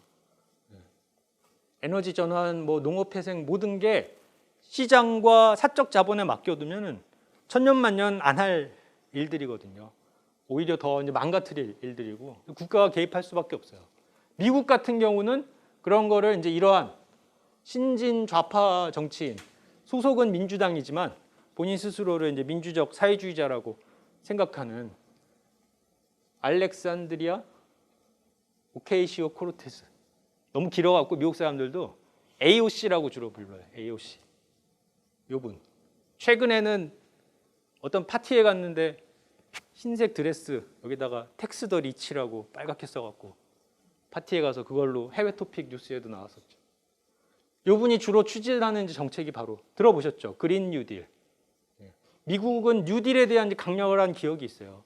바로 이게 대공황을 극복하고 혹은 제2차 세계대전 전시 경제를 운영했을 때 미국의 그런 정책 기조를 뉴딜이라고 불렀고, 그래서 미국에서는 국가의 역할을 늘리면서 복지국가 등등을 추진하는 거를 뉴딜이라고 딱 말하면 사람들이 딱 머리에 떠올리거든요.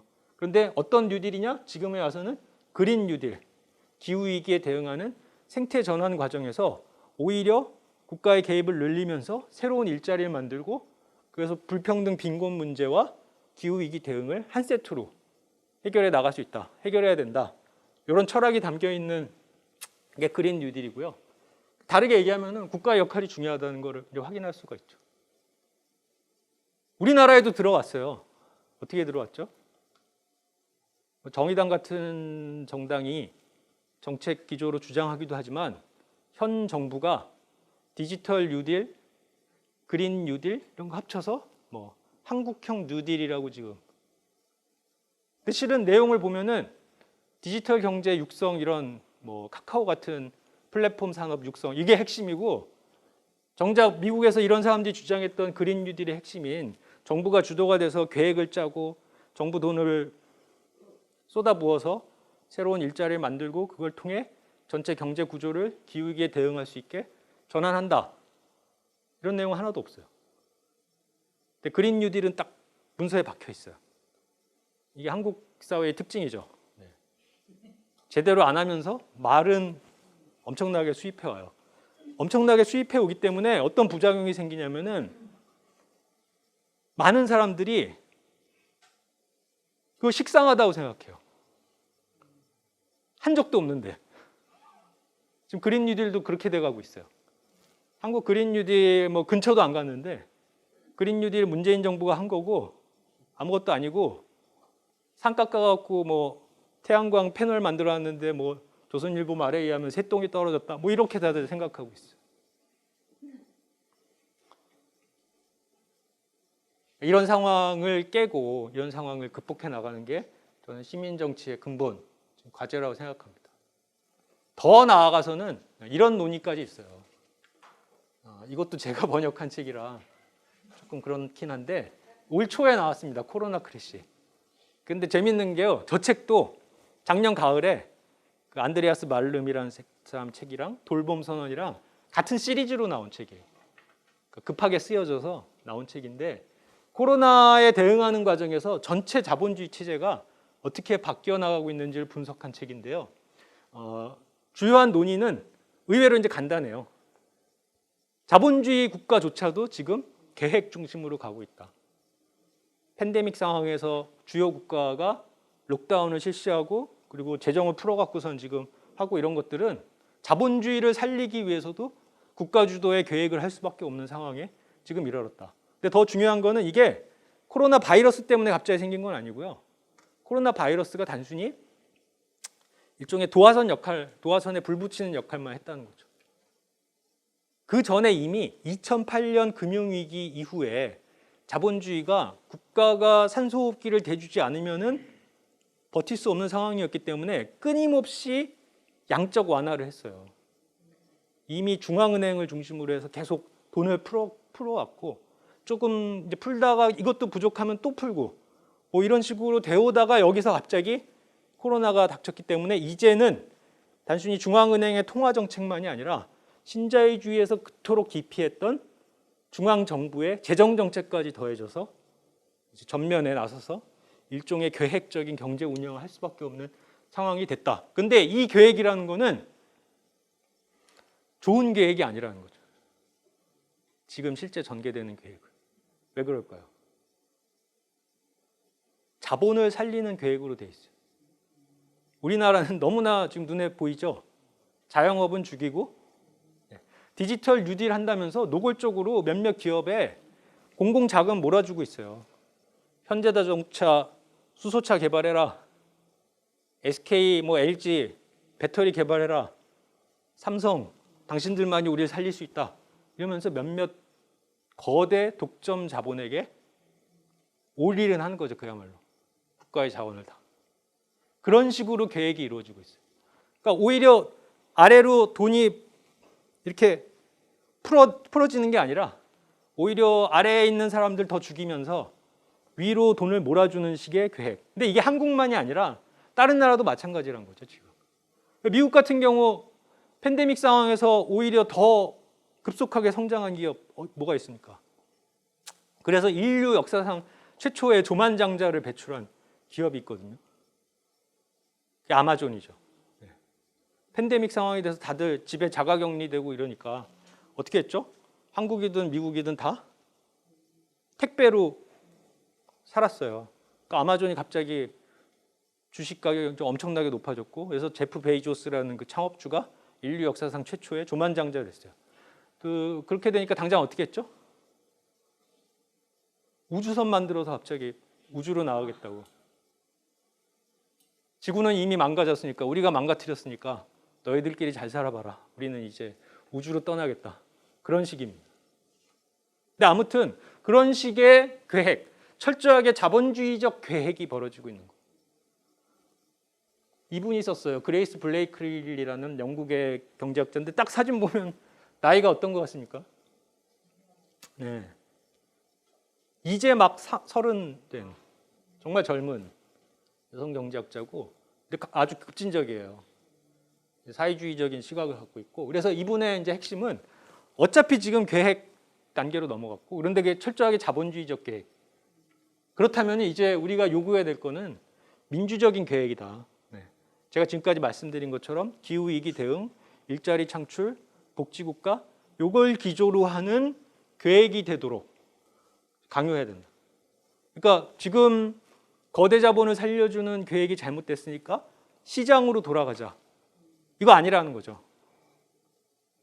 우리나라에선 이게 오히려 상식이에요. 그래서 경제 민주주의 하게 되면은 재벌이 주로 전행하는 거를 시장으로 다시 돌리자, 혹은 재벌을 쪼개자, 뭐 이런 논리를 경제 민주화로 생각해요. 그런데 이거는 아예 지금 실현될 수도 없다는 거예요. 석기 시대 논리가 이미 돼버렸다. 지금은 이 기후위기에 대응하려면은 자본가나 엘리트들조차도 신자유주의식으로 할 수는 없고, 어떤 계획적인 접근이 필요하고, 오히려 그거를 지네들이 더 많은 이익을 사유화하는 기회로 삼고 있는데, 우리가 요구할 거는 그래서 계획이냐 시장이냐가 아니라 계획을 다수 대중을 위한 민주적 계획이 되도록 요구하고 관철시키는 이 방향으로 가야 된다. 이런 이제 얘기들을 이 책에 이제 담고 있고요. 저도 이제 크게 공감하고 있습니다. 그래서 이제 문재인 정부의 그런 제가 보기에는 잘못된 그런 한국형 뉴딜, 여기에 대해서 우리는 뭘 주장해야 될까요? 뉴딜, 한국형 뉴딜이 필요 없는 게 아니라 그 제대로 된 한국형 뉴딜이 돼야 되는 거죠. 그 돌봄 국가와 녹색 전환이 중심이 되는, 그리고 이 과정에서 거대 독점 자본이 아니라 새로운 풀뿌리 주체들에게 힘을 몰아줄 수 있는 그런 방식으로 국가가 돈을 풀든가 개입을 해야 된다. 이렇게 요구하는 게 정석이 아니겠는가. 이렇게 이제 정리할 수 있고요. 근데 여기서 하나 더 해야 될 게, 방금 말씀드린 것과도 연관이 되는데, 과연 국가만으로 가능한가? 그러니까 국가만이 믿을 수 있다. 그건 분명해요. 그래서 저는 아나키즘은 지금 상황에서 잘못됐다고 생각하거든요.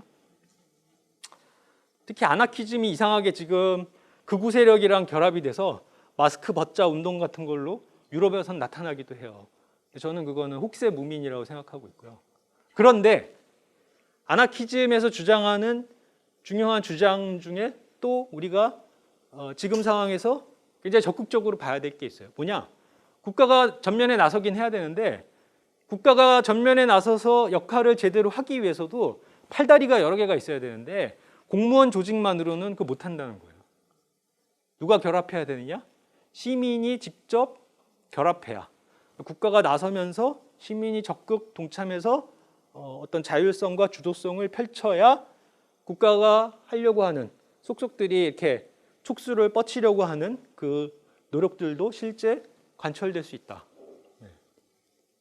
가령 지역에서 배급을 한다 그럴 때, 과거에는 그러니까 소련에서 우리 잘 아는 그런 사진처럼 국가가 배급소 딱 세워놓고 사람들 거기 줄 뭐 1km 이제 서서 계속 자기 순서 될 때까지 기다리고, 그게 20세기 방식이었어요. 근데 그런 거 싫잖아요. 싫어서 그런 나라들이 이제 무너지기도 했고. 근데 위기 상황이 되면 또 배급이 필요할 수도 있어요.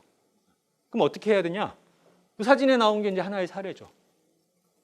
공무원이 아니라, 공무원 못해요. 24시간 다 안 자고 해도 못하니까 시민사회 다른 조직들이 있어서 그 조직과 국가, 지방자치단체가 결합해서 어떤 혈관에 해당되는, 핏줄에 해당되는 역할을 하는 거죠. 이런 집마다 가가호호 방문해서 지금 팬데믹 상황에 주요한 필수품들을 나눠주고 있는 활동이에요. 그러니까 이런 지금 상상력이 필요한 상태고요. 이것과 관련된 흥미있는 책은 좀 나온 지는 오래됐습니다. 몇 년 전에 이제 나왔는데, 레베카 솔릿이라고 이제 유명한 미국의 여성 페미니스트. 이분은 굉장히 유명해졌어요. 최근 몇 년 사이에. 뭐 때문에 유명해졌는지 아십니까? 여러분들 맨스플레인이라는 말 아시죠? 네. 맨스플레인. 남자들이 모든 문제든 자기네들이 잘 알고 있다고 해서 껴들어갖고 막 훈계조로 얘기하는 거예요. 맨스플레인이라고 그러잖아요. 그 말을 만든 분이에요. 네. 그래서 이제 유명해졌죠. 근데 여러 방면에 이분이 이제 사회운동과 관련된 여러 방면의 책을 썼는데 그 중에 정말 볼만한 책 중에 하나가 이 폐허를 응시하라는 책인데요. 저게 뭐냐면은 재난 시기가 되면은 우리는 흔히 이제 사람들이 살려고 더 경쟁하고 더 이제 추악한 면을 보여주고 그렇게 생각하기 쉬운데 오히려 이제 재난 상황이 될수록 사람들이 같이 살려고 그 전에까지는 일상적인 시기에는 오히려 잘 보여주지 않았던 연대하는 모습, 협동하는 모습 이런 것들이 이제 자발적으로 나타난다. 그리고 그런 것들이 가령 팬데믹 중에 아까 이제 나왔던 사진처럼 그런 새로운 이제 조직들을 만들어 갖고 국가가 재난에 지금 제대로 대처하지 못하는 상황에서 그런 조직들이 국가와 협력해서 혹은 국가와 충돌할 경우도 있고요. 그렇게 하면서 문명이 다시 생존하고 회생할 수 있는 그런 이제 기초 체력 역할을 한다. 이런 얘기들을 여기에 쓴 거거든요. 구체적인 이제 재난 사례들을 쭉 깊이 분석을 해서요. 재난 중에 상호 부조, 영어로는 이제 mutual aid, 상호 부조. 이게 수평이죠. 국가가 개입되면 항상 어쩔 수 없이 수직이에요. 국가라는 거는 기본 원리 자체가 명령이기 때문에 이게 아무리 민주화돼도 작동하는 과정에서는 수직적일 수밖에 없는데 상호 부조는 시민들이 서로 하는 거기 때문에 기본 원리가 수평이죠. 그래서 저 수평적 원리와 수직적 원리가 서로 만나야 이게 십자가가 완성되면서 뭔가 전방위적으로 입체적으로 어떤 작동이 될 수가 있다는 거죠. 이 책도 꼭 한번 읽어보셨으면 좋겠고요. 이거를 기후위기 대응에도 대입해 볼 수 있어요. 물론 역시 국가가 전면에 나서야 되지만 가령 조선일보 같은 데서 막 공격하는 소재 있잖아요. 그러니까 산을 깎아갖고 태양광 패널을 달고 이거는 대응하는 주체가 국가와 기업으로 한정되는 순간 그렇게 될 수밖에 없어요. 기업은 기본 작동 원리가 이윤을 남기는 거예요. 이윤을 남기는데 가장 효율적인 행동을 할 수밖에 없죠. 가장 효율적인 거는 제일 싼 땅에 대규모로 사서 쭉 깔아놓는 거예요. 근데 그런 곳이 어디겠습니까? 농사를 지을 수도 없고 아파트를 지을 수도 없는 곳. 거기에 나무들 다 치워갖고서는 패널 까는 거죠. 기업한테 맡기는 순간 그렇게 될 수밖에 없어요. 국가는 사실 기업한테 맡기는 게 제일 편하죠. 국가가 하는 순간이 누가 해야 되죠? 공무원이 해야 돼요. 공무원들한테는 죽을 일이죠. 그러니까 되도록 안 하는 게 좋은 거죠. 기업들을 쭉 봐서 선정하는 게 제일 좋은 거예요. 국가와 기업만 있으면 그렇게 될 수밖에 없습니다. 제3의 주체를 우리가 생각하지 못하면은 이게 계속 반복될 수밖에 없어요. 제3의 주체가 누가 있을까요? 가령 이런 사람들이죠.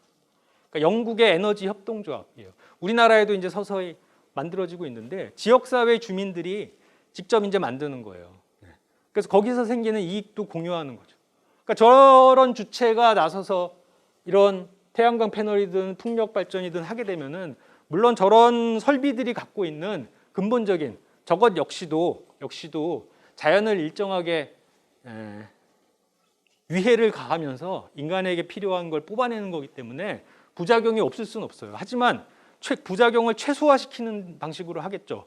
지역에 살고 있는 사람이기 때문에 짜투리 땅이라고 하더라도 저기는 그냥 태양광 패널을 설치하는 게 가장 효과적이겠다. 설치하더라도 그렇게 커다란 피해가 없겠다. 이렇게 알고 있는 부분들이 있어요. 거기에 조밀조밀하게 설치를 하게 되면은 산을 깎아서 대형으로 만드는 것보다 오히려 총량이 더 많아질 수도 있어요. 하지만 저거는 다른 어떤 주체는 할 수가 없어요. 기업이 절대 그렇게 안 하죠. 그런 정보를 확인하는 과정에도 엄청난 비용이 들기 때문에 절대 그렇게 안 해요. 국가? 그렇게 못 하죠. 국가 혼자만 있으면. 공무원들 다 풀어갖고 그거 조사만 하게 다니고 해야 되는데 그거 못해요. 그러니까 제3의 주체가 필요한데 바로 이러한 시민들의 상호부조 조직일 수도 있고 자발적인 결사체일 수도 있고. 그래서 가령 유럽의 이제 진보 세력들 같은 경우에 정책을 내는 게 생태 전환 은행 같은 걸 만들어서 이 은행은 한국의 산업은행처럼 거대한 기업을 주로 상대해서 하는 게 아니라 이런 각 지역마다 에너지 협동조합이나 뭐 이런 게 생기면은 그 협동조합에 주로 자금을 대출해주는 그런 은행들을 이제 만들어서 해결하겠다. 이런 정책들을 내놓는 경우가 많은데 다 이런 기본 발상 때문에 그렇습니다. 그러니까 이렇게 될수록 일자리는 더 많이 생겨요. 거대 기업이 그냥 한번 싹 대규모 에너지 단지 만들면 어떻겠어요? 그거 관리하는 몇 명만 딱 배치하면 되겠죠. 배치도 안 하고 그냥 자동차 타고 다니면서 그냥 뭐 며칠에 한 번씩 둘러보고 이렇게 할 수도 있어요. 그런데 저런 협동조합 만들어서 그렇게 짜투리 땅에 혹은 뭐 주차장에 길 위에 이렇게 촘촘하게 만들게 되면은 그거를 관리하는 인력은 더 필요할 수 있어요. 근데 인력이 더 필요하다는 게 신자유주의 시각으로 보면은 비용이 많이 드는 거지만 지역사회 시각에서 보면 뭐죠? 좋은 일자리가 더 많이 생기는 걸 수 있어요. 그러니까 그런 관점에서 우리가 알아봐야 된다.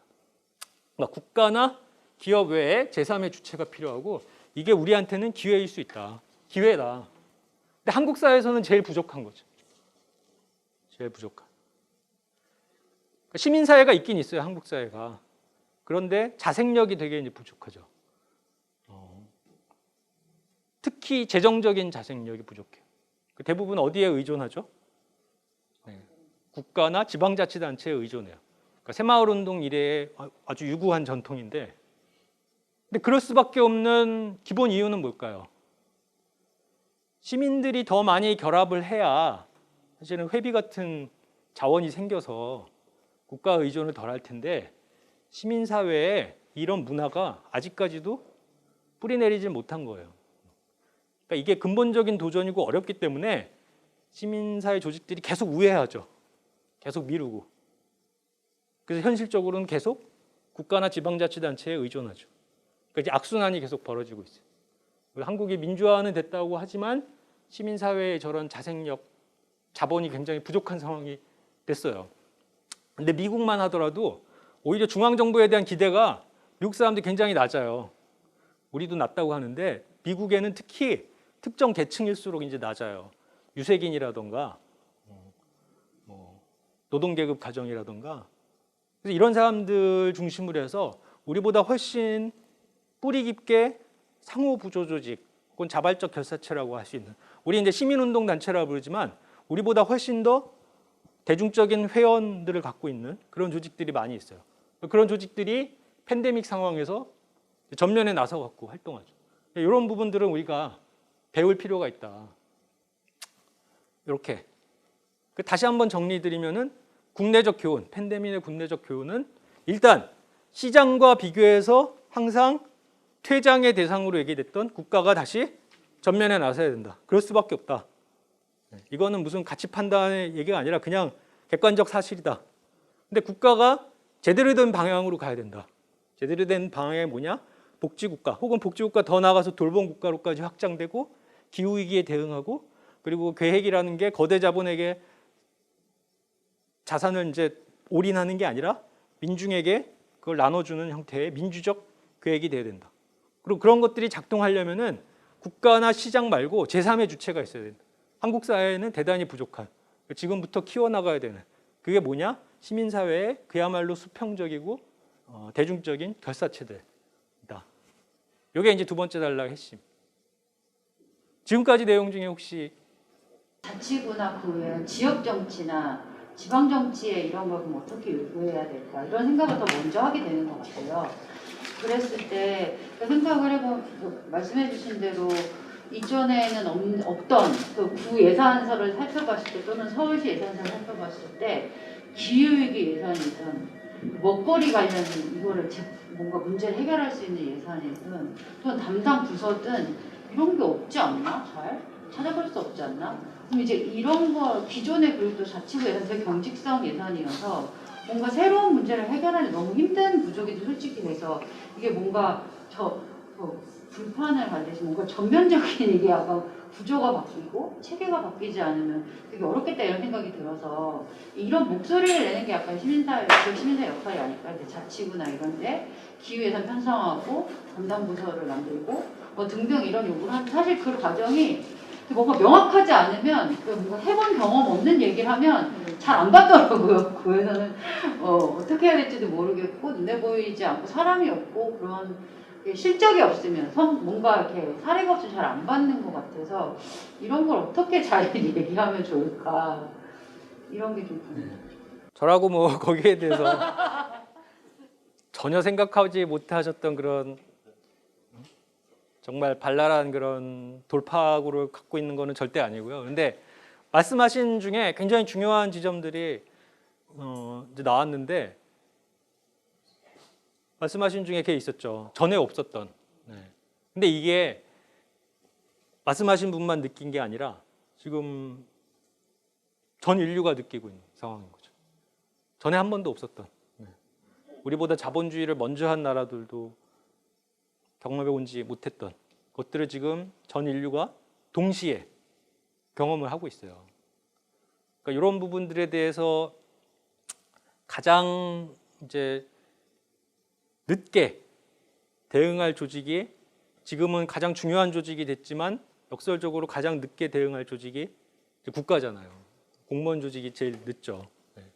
그런 부분들에 대해서 이제는 뭐 외국의 사례, 뭐 앞선 사례 이런 걸 갖고서는 뭐 강요를 하기도 쉽지 않은 상황이지만 해야 된다. 네. 다들 지금 힘든 상황이기 때문에 힘들더라도 계속 요구를 하고 그렇게 바꿔내도록 만들어야 된다. 그렇게 정리할 수밖에 없을 것 같습니다. 예. 근데 사실은 요 세 번째 단락에 그게 반복적으로 나올 거기 때문에 예. 다른 게 아니라 아까 협동조합 이야기가 나와서요. 사실 지금 그러니까 사실 협동조합이라는 거 스스로 내가 욕구가 필요해서 그리고 정말 자발적인 참여로 그게 돼 협동조합이 운영이 되는 거잖아요. 근데 사실 요즘에 이렇게 뭔가 구성을 만들려고 하는 분위기, 협동조합을 그냥 협동조합을 조성하려고 하는 저는 되게 위험하다고 보거든요. 그러니까 시민이 스스로 내가 자발적으로 내가 필요에 의해서 우리들이 뭉쳐서 뭔가 구성을 하는 게 아니라 외부에 의해서 만들어지는 듯한 저는 굉장히 위험하다라고 생각이 들고 그 역시 건강하지 못한 조직이 될 수 있다라고 생각이 들어요. 어떻게 생각하세요? 특히 한국 같은 경우는 협동조합보다도 오히려 이제 사회적 기업이라는 그 법적인 용어를 단 그런 조직에서 그게 많이 나타나죠. 왜냐하면 사회적 기업은 처음부터 그 말이랑 좀 어울리지 않게 정부 지원을 통해서 시장 이윤을 얻지 못하면서도 정부 지원을 받아서 돌아갈 수 있는 어떤 조직식으로 처음부터 정의해서 그렇게 이제 돌아가는 결과적으로는 그냥 정부 지원에 의지하는 공무원이 없는 공무원 조직 비슷하게 대응하는 것처럼. 네, 되어가고 있어서 이제 굉장히 근본 문제고요. 제가 이제 말씀드린 건 거기서 이제 벗어나야 된다는 거죠. 네, 벗어나야 되는데 결국 재정적인 문제나 등등 때문에 말씀하신 것처럼 자발적인 참여를 이끌어내지 못한다면은 어떤 시도도 성공할 수가 없는 거고, 저는 위기 상황이 그렇기 때문에 위기이자 이제 기회가 될 수가 있는 게 그런 상황으로 몰릴수록 사람들이 다른 생각을 조금이라도 하기 때문에 과거에는 하지 않았던 생각을 조금이라도 하기 때문에 그걸 최대한 이제 활용을 해서 저런 뭐 상호부조 조직, 협동조합 이런 것들에 대한 참여를 이끌어내는 그 역할을 좀 활동가라고 할 수 있는 사람들이 좀 적극적으로 해야 되지 않나 그렇게 말씀드리고 싶습니다. 네. 신정 생활상권 추진위원회라고 궁극적으로 사회적 협동조합을 만들기 위한 동네의 어떤 상권에서 그런 단체에서 활동을 하고 있는데 제가 느낀 것은 10년 동안 나름대로 민주당 정권에서 이런 여러 가지 어떤 그런 시민사회의 어떤 것들을 보조를 해주고 상상을 펼쳐서 계획을 만들어서 내려줬습니다. 자립할 수 있도록 노력하라고 했는데 역으로 최근에 이제 왜 저기 시민정치가 현재 되돌아봐야 될 시점이라고 보냐면 역공을 당하고 있거든요. 기존의 어떤 10년 전에, 20년 전에 보수 정권이 잡았을 때 내려준 모습들을 제대로 실천하지 않고 그 다음에 방만한 예산을 내려주면 그냥 거기에 따라서 그걸 메꿔 나가려고 했기 때문에 어떤 그 꼬투리를 줬거든요, 간격을. 그래서 저도 그 부분을 이제는 앞으로 그것도 철저하게 좀 준비할 시기가 됐다. 그래서 그런 비난받을 수 있는 것들을 촘촘히 메꿔나가는 것도 펼치는 것들 말씀하셨듯이 펼치는 것도 중요하지만 이제는 궁극적으로 그것들을 세밀화시켜서 부합한 것들을 만들어가는 것도 역으로 해야 그 이미지 일반 시민들이 똑같이 봐버리는 그래서 딜레이되는 오히려 지연되는 어떤 그런 어떤 사회적 분위기를 개선할 시점이 됐다는 것을 나는 느끼고 있습니다. 근데 저는 저 전에 그 예산 사용 말했어요. 네. 그러니까 그 사실은 이제 뭐 협동조합을 지원하든 사회적으로 지원하든 뭐 지금 참여예산 같은 형태 있잖아요. 그거는 기존에 이렇게 공무원이 집행해갖고 이렇게 기획해갖고 예산을 쓰던 방식이랑은 달라야 된다고 생각이 들거든요.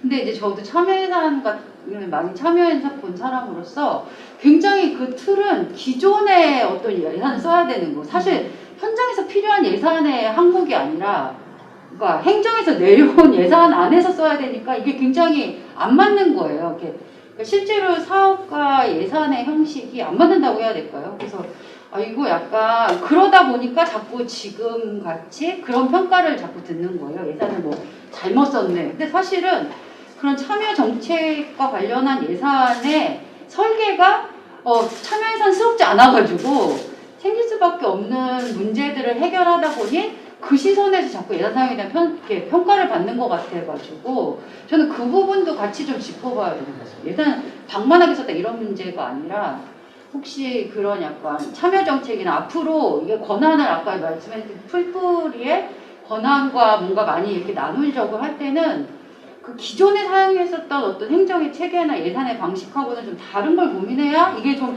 현장에서도 이렇게 좀 변화를 만들어낼 수 있는 방식으로 되고 심지어 이제 그걸 감사한다 그러면 이렇게 약간 뭐가 안 맞는 약간 느낌의 이런 것들을 좀 해결해 볼 수 있지 않을까 이런 좀 의견이 좀 있었어요. 굉장히 중요한 구체적인 말씀들을 이제 해주셨는데 저는 거기에 이제 답할 능력이 없죠.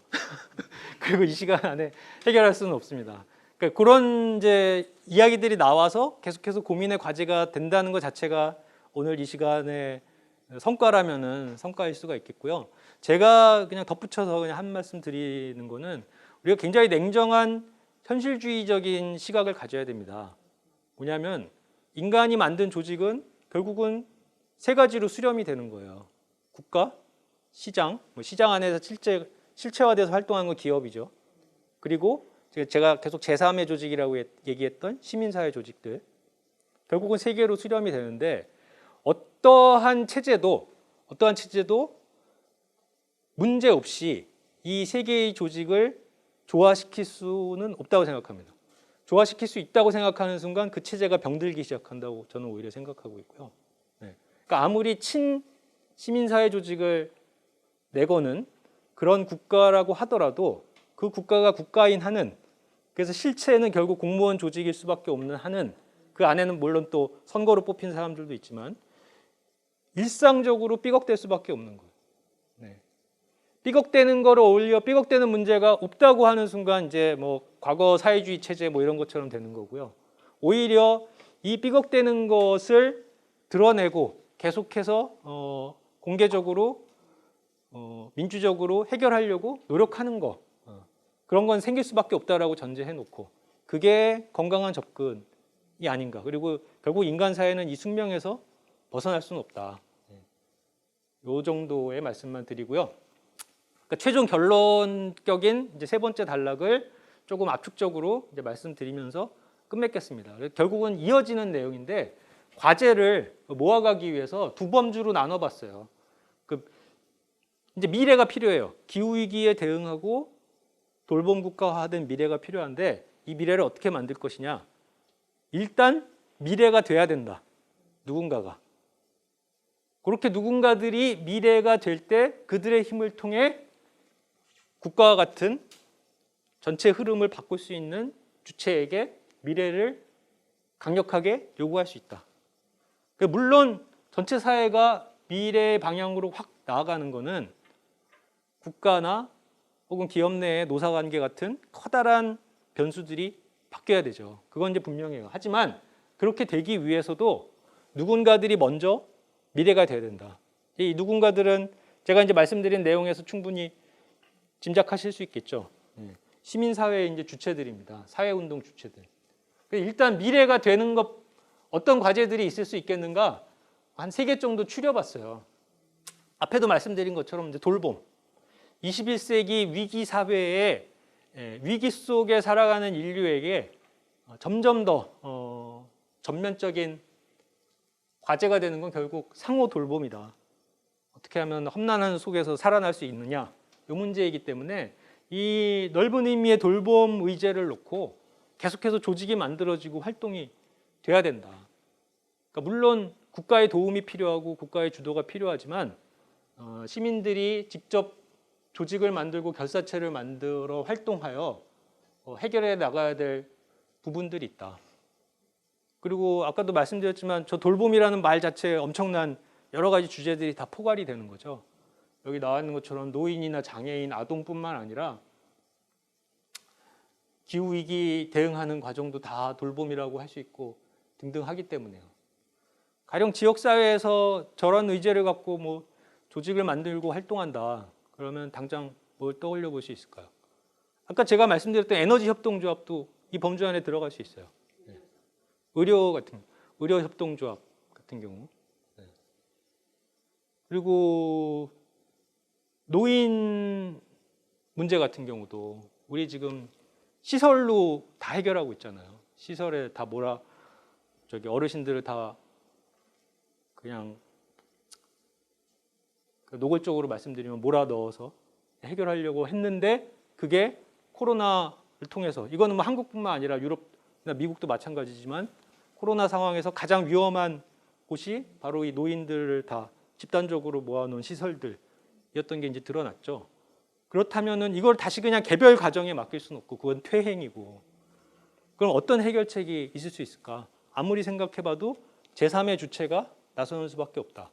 물론 어떤 자금이라든지 이런 것들은 공공의 어떤 지원이나 이런 게 들어온다고 하더라도 주체는 동네 차원에서 움직일 수 있는 사람들.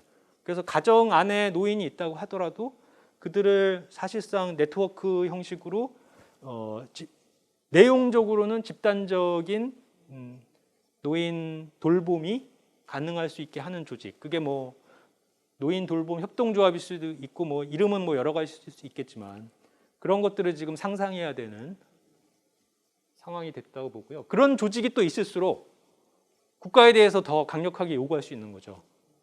그런 조직들의 그냥 대한민국 정부가 잘하듯이 돌봄 시장을 또 만들겠다 그래서 그 기업들이 들어오게 하는 게 아니라 저런 조직들이 갖춰져야 우리가 있다라고 하면서 그것과는 다른 정책적 선택을 하도록 요구할 수가 있는 거죠. 그 역시 또 나온 얘기지만 한국에서도 이제 점점 등장을 하고 있습니다. 그 생태 전환. 제가 교회환경연구소라는 단체에서 이제 비슷한 내용을 했는데 그때 말씀드린 것 중에 한국 사회에서 가장 실체가 있는 시민사회 조직 뭐냐 교회다. 팬데믹 중에 개신교 교회가 막 두들겨 맞았어요. 근데 그거는 반대로 보면은 한국 사회에서 그나마 사람들이 생명력 있게 모이게 하는 시민사회 조직이 교회였기 때문에 두들겨 맞은 측면이 있어요. 나머지는 그렇게 할 수 있는 능력이 없기 때문에 원래 모이질 않아서 팬데믹 기간 중에 방역과 관련해서 공격을 받지 못한 측면이 있는 거죠. 그래서 이런 기후 대응 이런 거에 교회가 나서야 된다. 교회가 지역 사회에 있고 그 교인들과 그 가족이나 친지 뭐 등등 해서 지역 사회에 이런 에너지 협동조합 같은 걸 만드는 중심 역할을 할 수 있지 않겠냐 이런 이제 말씀을 드렸는데 그건 이제 하나의 사례고요. 이런 생태 전환 문제도 너무나 커다랗기 때문에 그냥 미래가 불타고 있다 이런 책 보면서 그냥 한탄하고 그런 문제가 아니라는 거죠. 충분히 풀뿌리 주체들이 대응할 수 있고 대응해야만 바뀌어 나갈 수 있는 전형적인 문제다. 그리고 커먼스라는 얘기는 많이 들어보셨죠? 커먼스. 그러니까 흔히 헷갈리는 게 공공부문하고 헷갈릴 수 있는데 전 공공부문이 아니죠. 공공부문은 어쨌든 정부가 소유하거나 지방자치단체가 소유한 거예요. 하지만 저 커먼스는 사실은 소유권을 특정한 주체에게 이렇게 배정하기 쉽지 않은, 그야말로 그냥 인간들이 공유하고 있다라고 할 수밖에 없는 그런 거. 대표적인 커먼스가 뭐가 있겠습니까? 지구 생태계가 바로 대표적인 커먼스죠. 그걸 이제 인간들이 수탈하고 망쳐서 지금 문제가 되고 있는 건데요. 지역사회 안에서 이런 커먼스의 물질적인 실체들을 만들어가는 활동들. 대표적으로 유럽에서는 이렇게 빈집들이 많아요. 근데 이거를 개선을 안 하죠. 이윤이 여기서 나오질 않기 때문에. 그러니까 우리나라 재개발 계획 같은 게 참 편해요. 대기업 자본이 들어와서 쓸어버리고 다수의 이윤을 남기고 일부 중산층도 상당히 좋고, 근데 이런 나라에서는 그걸 못하는 거죠. 민주적이어서. 그래서 이런 공간들이 많아요. 근데 여기를 시민사회 조직들이 이렇게 공동으로 쓸 수 있는 뭐 민중의 집식의 공간으로 지금 바꾼 거죠. 저게 이제 건물일 수도 있고, 우리나라도 주로 이제 빈집들이 많이 생길 텐데 건물일 수도 있고, 짜투리 공간일 수도 있고, 혹은 자연 환경일 수도 있고, 그 여러 이제 커먼스 공간, 이런 것들이 위기 상황이 되면 힘을 발휘하죠. 위기 상황에 개별 모래알로 흩어져 있는 가정과 공무원 조직과 기업들만 있다면은 대응하기가 쉽지 않은데, 거기에 점점이 이런 공간들이 산재해 있으면 이런 게 다 자원이 되는 거죠. 재난 상황에서. 지금까지는 미래가 되는 걸 이제 말씀드렸고요.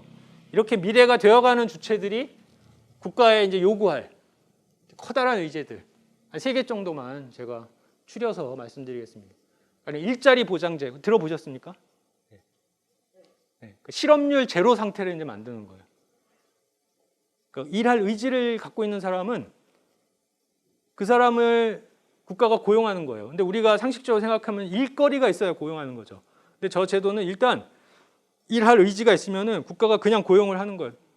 사후에 구체적인 일거리를 만들더라도 일단은 고용하는 그 실업률 제로 상태를 만드는 거예요. 이런 아이디어가 일자리 보장제고, 그 가장 잘 정리한 책이 최근에 번역돼서 나왔는데 파블리나 체르네바라는 이것도 여성 경제학자입니다. 미국의 여성 경제학자 쓰신 저 책. 저것도 이제 쉽게 쓰여졌기 때문에 꼭 보셨으면 좋겠어요. 근데 저 아이디어의 결정적인 약점은 일자리를 공무원이 만든다라는 걸로 이제 쉽게 생각할 수 있죠. 그래서 그런 것들을 다 이분도 이제 알고 있어요. 그래서 이거 시민 참여형 일자리 보장제가 돼야 된다. 그러니까 돈은 국가에서 나간다고 하더라도 구체적인 일자리는 지역의 시민사회가 참여해서 만들 때 실제 제일 좋은 구체적인 일거리들을 만들어낼 수 있고, 그래서 시민 참여형 일자리 보장제가 돼야 된다. 지금은 한국에서는 정치 세력 중에서는 이제 정의당 같은 곳에서 그 안에서 이제 이런 얘기들이 나오고 있습니다. 그러니까 이런 것들이 실제 실행될 때 한국이 21세기 돌봄 국가로 혹은 21세기 기후 위기 대응 국가로 나아갈 수가 있겠죠. 또 하나 중요한 게 노동시간 단축이죠. 그러니까 스페인 같은 경우가 팬데믹 중인데 중요한 사회적 실험으로 주 30일, 그러니까 30일, 주 30시간, 그러니까 날짜로 하면은 주 4일. 네. 그렇게 노동시간 이제 단축 실험을 했는데요. 이게 이제 왜 중요할까요? 사실은 이렇게 가야 일자리를 나눌 수 있는 것도 있지만, 삶이 좀 네. 행복해요. 네. 그리고 시민사회 조직 같은 게 그래야 이제 가능한 거죠. 사람들이 그런 조직에 참여할 의지를 못 느끼는 게 공장이나 회사에서 돌아와도 별로 시간이 없어요. 그래서 그런 것까지 할 여력이 없는 게 가장 기본적으로 깔려 있지 않습니까? 그런 거를 해결할 수 있는 가장 근본적인 거는 노동시간이 단축되면 될수록 자유시간이 늘어나고 그걸 통해 지역사회 안에서 살아가는 시간이 늘어나게 되니까 굉장히 중요한 근본적인 요구 중에 하나가 될 거고요. 그래서 이런 것들 다 모아간다면은 국가의 목표가 이제 더 이상 성장이 아니라 우리 삶의 균형, 전체적인 균형, 이런 것들을 아주 구체적으로 보여주는 책이 몇 년 전에 이제 번역된 도넛 경제학이라는 책이에요. 이 책 역시 케이트 레이월스라는 영국의 여성 경제학자 썼는데 지금 뭐 시간이 길지 않기 때문에 간략하게만 말씀드리면은 성장이라는 거는 이 그림에서 바깥으로 계속 뻗어나가는 거예요. 그러니까 뻗어나간다는 얘기는 안으로 이제 수축되면은 그것도 안 되죠.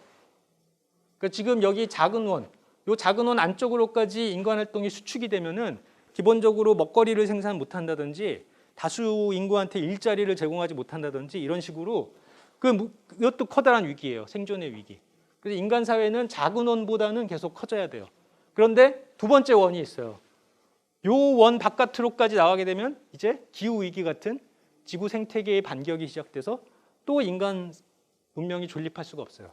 그러니까 결론은 결국 뭐냐? 이 도넛처럼 생긴 공간, 요 안에서 인간 사회가 왔다 갔다 해야 된다는 거죠. 그런 균형을 유지하는 게 이제는 목표가 돼야 된다. 성장이 아니라. 저거를 도넛이라는 말로 표현했는데 지금 우리 상황에 보면 도넛이란 말이 너무 전원적으로 들려요. 너무 목가적으로. 저는 도넛보다는 튜브라고 봐야 되지 않나 이런 생각이 들어요. 구명 튜브. 아무튼 저 책 역시 굉장히 읽기 좋게 이렇게 쓰여져 있습니다. 그래서 꼭 보셨으면 좋겠고요. 아, 이거 끝났네요. 네. 그래서 이런 미래가 되면서 미래를 요구하는 활동이 지금까지 이제 거의 2년 가까이 되는 팬데믹에서 우리가 끌어내야 될 어떤 실천적인 교훈이 되어야 되지 않냐. 이게 이제 마지막 최종 결론이었습니다. 네. 지금 한 10분 정도 남았는데 중간중간에도 말씀하셨지만 전체적인 내용 관련해서 혹시 말씀하시고 싶은 내용이나 질문 있으실까요? 농담인데요. 100% 여성 경제학자들이 나왔는데 제가 보니까 연구해 볼 필요도 있지 않나 그런 생각도 들어요. 이 시스템에서 왜 뭐 개인적인 어떤 그런 것도 있겠지만 그리고 이제 페미니스트가 또 오히려 진보적인 것들 뭐 20대들은 절대 반대를 해갖고 그런 이미지로 지금 현실적으로 지원을 뭐 지지를 않는 그런 상황도 발생되는데 그때는 뭐 참고해도 좋을 것 같고 그 다음에 제가 이제 이런 우리 양천에서 주최한 것들을 참여하고 뭐 몇 년 동안 시민사회단체의 어떤 그런 원래회의나 이런 것들을 봤을 때 조금 아쉽지 않을까 그런 것들이 들어오는 게 우리가 이제 4강을 하고 난 다음에 최근에 이제 그것을 종합적으로 참여자들이라봐도 어떤 토론을 한번 할 수 있는 것들이 필요할 것 같아요. 저희가 이제 이걸 유튜브로 하지만 뭐 조회수가 극히 드물고 좀 안타깝거든요. 이런 좋은 내용들이 내부자들로 어떻게 생각이 되는 것들을 환류시키는 게 굉장히 중요한 것 같다는 그런 자리가 한번 마련됐으면 좋을 것 같다는 생각되고 그래서 아까도 제가 질문했을 때 말씀드렸듯이 냉정한 객관적 그 현실을 자기가 활동하는 공간 속에서 일어나는 문제들 다양하리라고 봅니다. 이런 것들 정리할 수 있는 것들이 마련되면 좋지 않을까 이런 생각이 네. 아까 말씀 중에 스스로 자살하고 있다. 안락사. 그러시면서 결혼, 출산. 근데 현재 지금 우리 국내에 있는 말씀하셨는데 저는 늘 이런 내용을 보면서 이렇게 말씀하시는 것은 현재 상태를 유지 또는 지금 현재의 위기 국면을 뭐 돌파 또는 극복이라는 딛고 있는 발이 거의 있는 것 같아요. 근데 저는 자 그러면은 이게 기후 위기의 국면인데 과연 현재 마지막에 이런 말씀하셨어요. 성장 아닌 균형. 인구만 본다면은 증가 아닌 적정이라고 저는 생각되는데 과연 그러면 현재의 인구의 수가 적정한가? 우리는 이 적정 균형점인가? 오히려 인구가 많기 때문에 계속 성장 또는 증가했기 때문에 오히려 이런 문제를 더 촉발시키지 않는가라는 생각을 하거든요. 근데 대부분은 현재를 기준으로 해서 유지, 균형 또는 일정 부분의 성장 이렇게 바라보고 있어서 인구의 수가 적정한가 부분 관련해서 어떻게 좀 생각하시는 것이? 예, 충분히 나올 수 있는 중요한 지적이시고요. 그리고 결과적으로 보면은 2000년대 시점부터 한국의 대중이 누가 시킨 건 아니고 굉장히 무의식적으로 살기가 힘들어서 각각 개별 가정이 내렸던 그 결과가 21세기에 굉장히 살기 힘들어진 상황에서 위대한 결정이었다. 이렇게 평가를 받을 수도 분명히 있지만 그게 정말 개별 가정이 힘들어서 애를 낳고 싶었는데도 못 낳고 그렇게 됐던 거기 때문에 실은 이게 결과적으로는 괜찮은 결정이었다라고 하더라도 사실 비극적인 결정인 거죠. 네. 무슨 사회적으로 합의를 해서 야 정말 미래 다음 세대에 가서는 우리 인구가 한 4천만 이하로 좀 조정이 되는 게 좋겠다. 그래서 애를 더 낳고 싶어도 한 가정에서 한 명만 낳자. 뭐 이렇게 민주적으로 결정해서 한 게 아니라 정말 살기 힘들어서 교육비를 내기 힘들고 주거비가 힘들어서 이렇게 된 거기 때문에 저는 이거는 기본적으로 국가 내지는 정치 세력들의 책임으로 봐야 되고 비극적인 결정으로 봐야 되고 근데 결과적으로 말씀하신 것처럼 이게 생태적인 균형을 찾는 데 있어서 무의식적인 지혜로운 결정이었다라고 평가될 수 있는 여지도 분명히 있죠. 네. 그런 측면들인데 같이 봐야 되는데 근데 어쨌든 2000년대부터 지금까지 한국의 국가가 복지국가로 전환되지 못하면서 그게 개별 가정들의 선택이 저출산 문제로 나타나고 있는 거는 현재 시점까지는 어쨌든 미래를 죽여가고 있는 스스로 지금 현재의 소수의 세력에게 자산을 몰아주면서 사회 전체의 미래를 죽여가고 있는 걸로 평가를 하면서 해결책을 찾아야만 아마도 말씀하신 것처럼 인구가 조금이라도 계속 줄어드는 거랑 한국 사회가 다 뒤늦게나마 지혜로운 결정을 해서 전반적으로 잘 맞아떨어지는 그런 결과로 안착될 것이다. 지금까지 상황을 냉정하고 굉장히 아프게 평가를 해야만 그렇게 갈 수 있을 것이다. 그렇게 좀 정리하고 싶습니다. 네. 저는 저 요구하기가 되게 좋은 말이에요. 너무 하고 싶은 거예요. 요구하기인데 어떻게 요구하면 될지가 계속 이제 어려움에 자꾸 이렇게 부딪혔다는 느낌이 들고 그러니까 예를 들면 이런 거죠. 약간 도시락 돌봄 사업으로 도시락 배달하는 어르신이 이런 활동을 하시다가 이제 이런 얘기를 하시는 거예요. 다녀보니 동네 어르신들이 반지하 아니면 옥탑에 사신다. 그러니까 주거가 너무 안 좋다. 그러니 이렇게 약간 그런 주거가 불안하고 안 좋은 어르신들이 약간 모여 살 수 있게 이렇게 해주면 참 좋겠다. 정말 좋은 정책이잖아요. 그러고 예를 들어 또 자원재순환 관련해가지고 우유팩을 모아서 뭔가 재활순환될 수 있는 시스템을 만드는 게 너무 하고 싶은 이 지역 카페들이라든가 매일 우유를 먹는 사람들이 느끼는데 어떻게 해결하면 좋을까? 그게 되게 좋은 건데 이걸 정책화하고 뭐 할 때는 이 민간의 힘만을 갖고는 안 되는 거예요. 이럴 때 공공이 되게 필요한데 공공 역할 같기도 하고 이제 그걸 어떻게 요구할까? 어떻게 만들어낼까가 참 아직은 어려운 것 같아요. 그걸 뭐 정치로도 하시고 뭐 거버넌스 형태도 있을 텐데 이게 좀 효능감을 잘 못 느껴본 거예요. 정치의 효능감, 거버넌스 효능감을 잘 못 느껴서 그런지 모르겠는데 오늘 되게 해외 다양한 좋은 책들 많이 소개해 주셨는데 이런 요구하기에 또 좋은 사례가 있었던 이렇게 바닥의 요구가 정치나 어떤 거버넌스나 어떤 형태로든 해결되는 과정이 어떤 좋은 약. 근데 그거는 왕도는 없죠. 왕도는 없고 우리가 이미 알고 있는 정석밖에 없어요. 우리가 정석을 못 하고 있으니까 자꾸 우회로가 혹시 없을까라고 생각하는 건데 그런 건 없죠. 정석밖에 없어요. 정석이라는 건 뭐냐? 국가, 시장, 그리고 시민사회는 각각의 원리가 있어요. 그래서 그 원리에 맞게 힘을 배양하고 그 힘을 통해서 각각의 주체들이 원리에 맞게 돌아가도록 하게 만드는 수밖에 없는 거죠. 국가의 원리는 민주화된 국가라면은 결국은 표를 받아서 그거를 통해 권력의 정당성을 갖고 움직이는 거예요. 네. 그러니까 표를 좌지우지하는 우리가 힘이 있다면은 국가를 움직일 수가 있죠. 근데 우리가 그 힘이 없어요. 힘을 만드는 수밖에 없는 거죠. 시장은 가격을 통해 돌아가요.